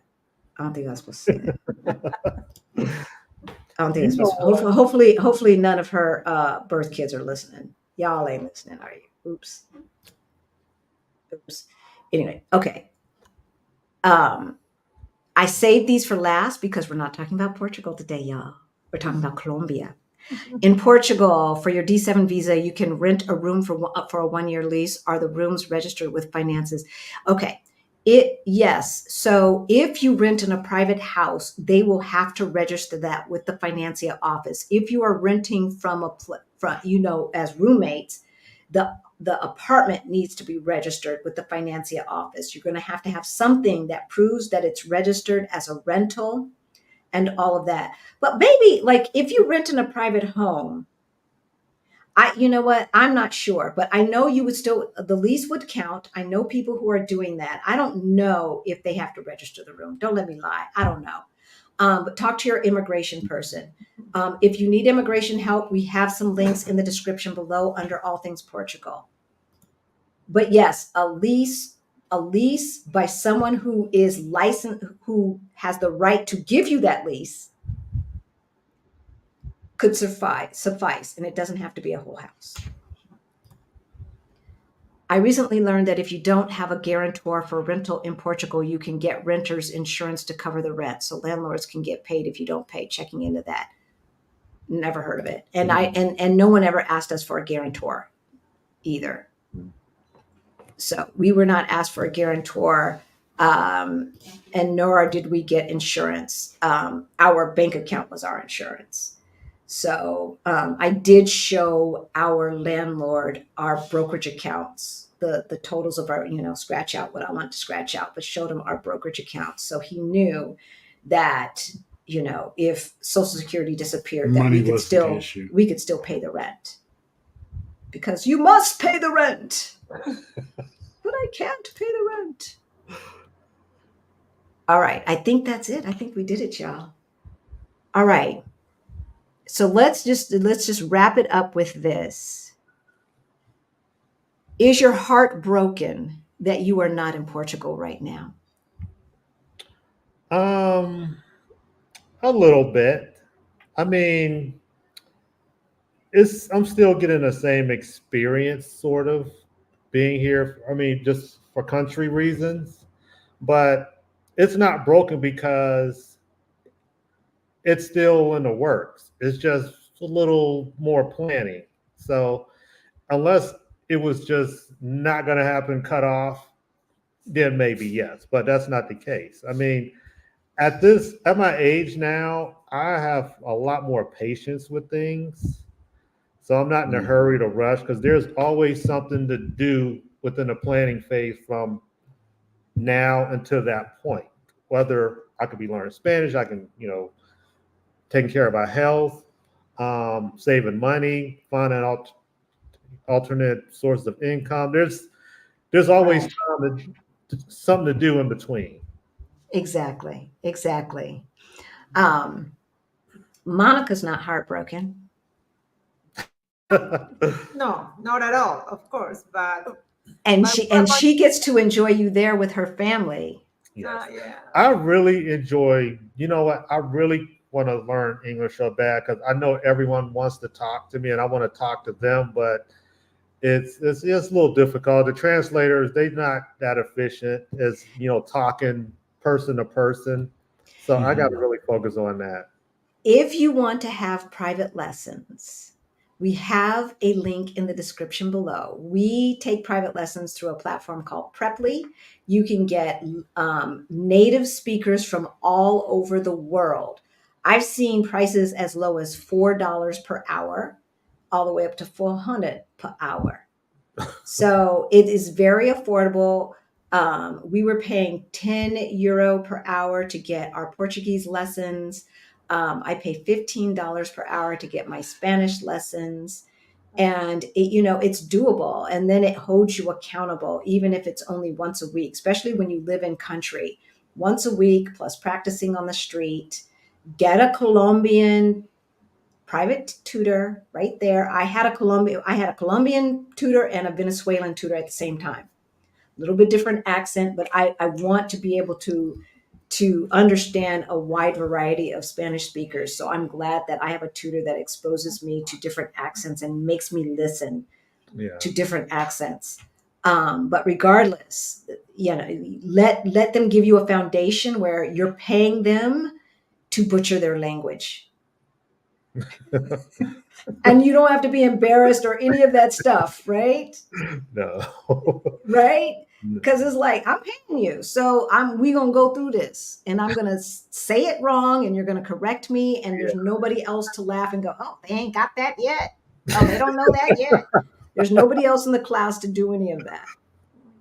Yeah, and I could practice with her and everyone. Exactly. Like, Exactly. Pillow talk. Yeah. She can talk to you in English, and you can respond in Spanish. I'm still making sure she keep her English, because since she's been back here, it's just been Spanish. But she left in November last year, so we were separated for like 6 months. Yeah, Like almost 6 months. So we've talked every day, and I try to correct her when I can, even though she might say things in reverse as we do. But I got to remember, she's trying to speak English, so I do have to correct her the way we say it. As we favorite word, they would say paper toilet, and that's how she says it in English. But I, just try to correct it, paper toilet. A toilet paper. See, sometimes I'm doing it too. Yeah, Rick's like, but that doesn't make any sense. That doesn't make it. It's like, that's just the way it is. But I'm starting to pick it up more and more and more, and understand it. Put the one word in front of the other one. Right. Yeah. And no possessive, right? It's not Maria's car, it's the car of Maria. Or not Maria's daughter, it's the daughter of Maria, the house of Maria, etc. You know, it's just the way it is. Mais ou menos, Teddy. Más o menos. Mais ou menos. In Portuguese, it's mais ou menos, and más ou menos in Espanol. See, that's why I can speak Portuguese better than I should be able to, because I just pronounce Spanish in Portuguese and see if it works. Did you understand that? That was Spanish with a Portuguese accent. Did it work? It worked. So, right. Greta got it. The delay is not a denial, right? Just because you're not here yet, that does not mean that you're not getting here. And we cannot wait to see you and Maria in person. And so a pivot to plan B is not necessarily a dream killer. It is just one more step in this learning process, and you get this amazing experience. You get to hang out with your future wife's family. You see how I did that? And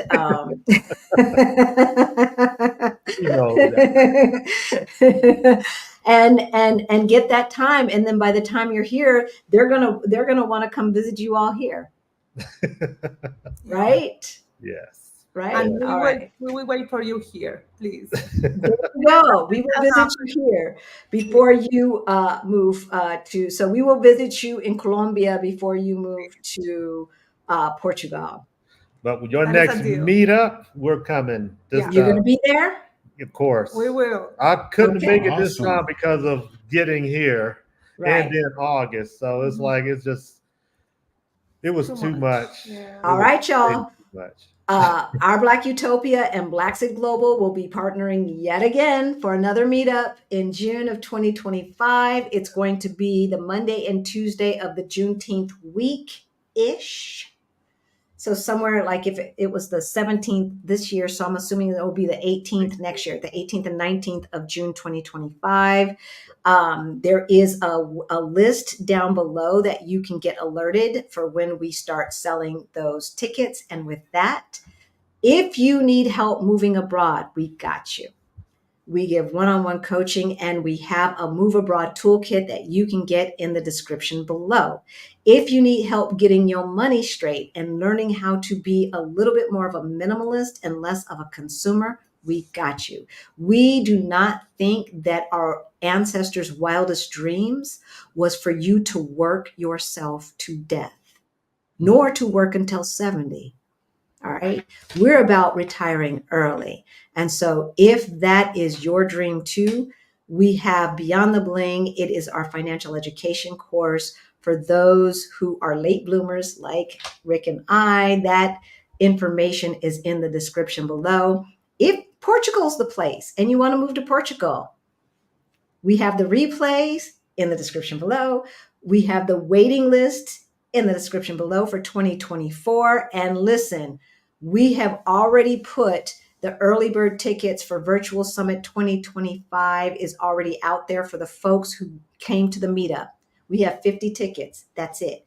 50 people. The first 50 people who sign up for the meetup will get the discounted price, which is less than what we charged last year. So that's it. And with that, we will see you next Sunday. Bye, y'all. Thank you.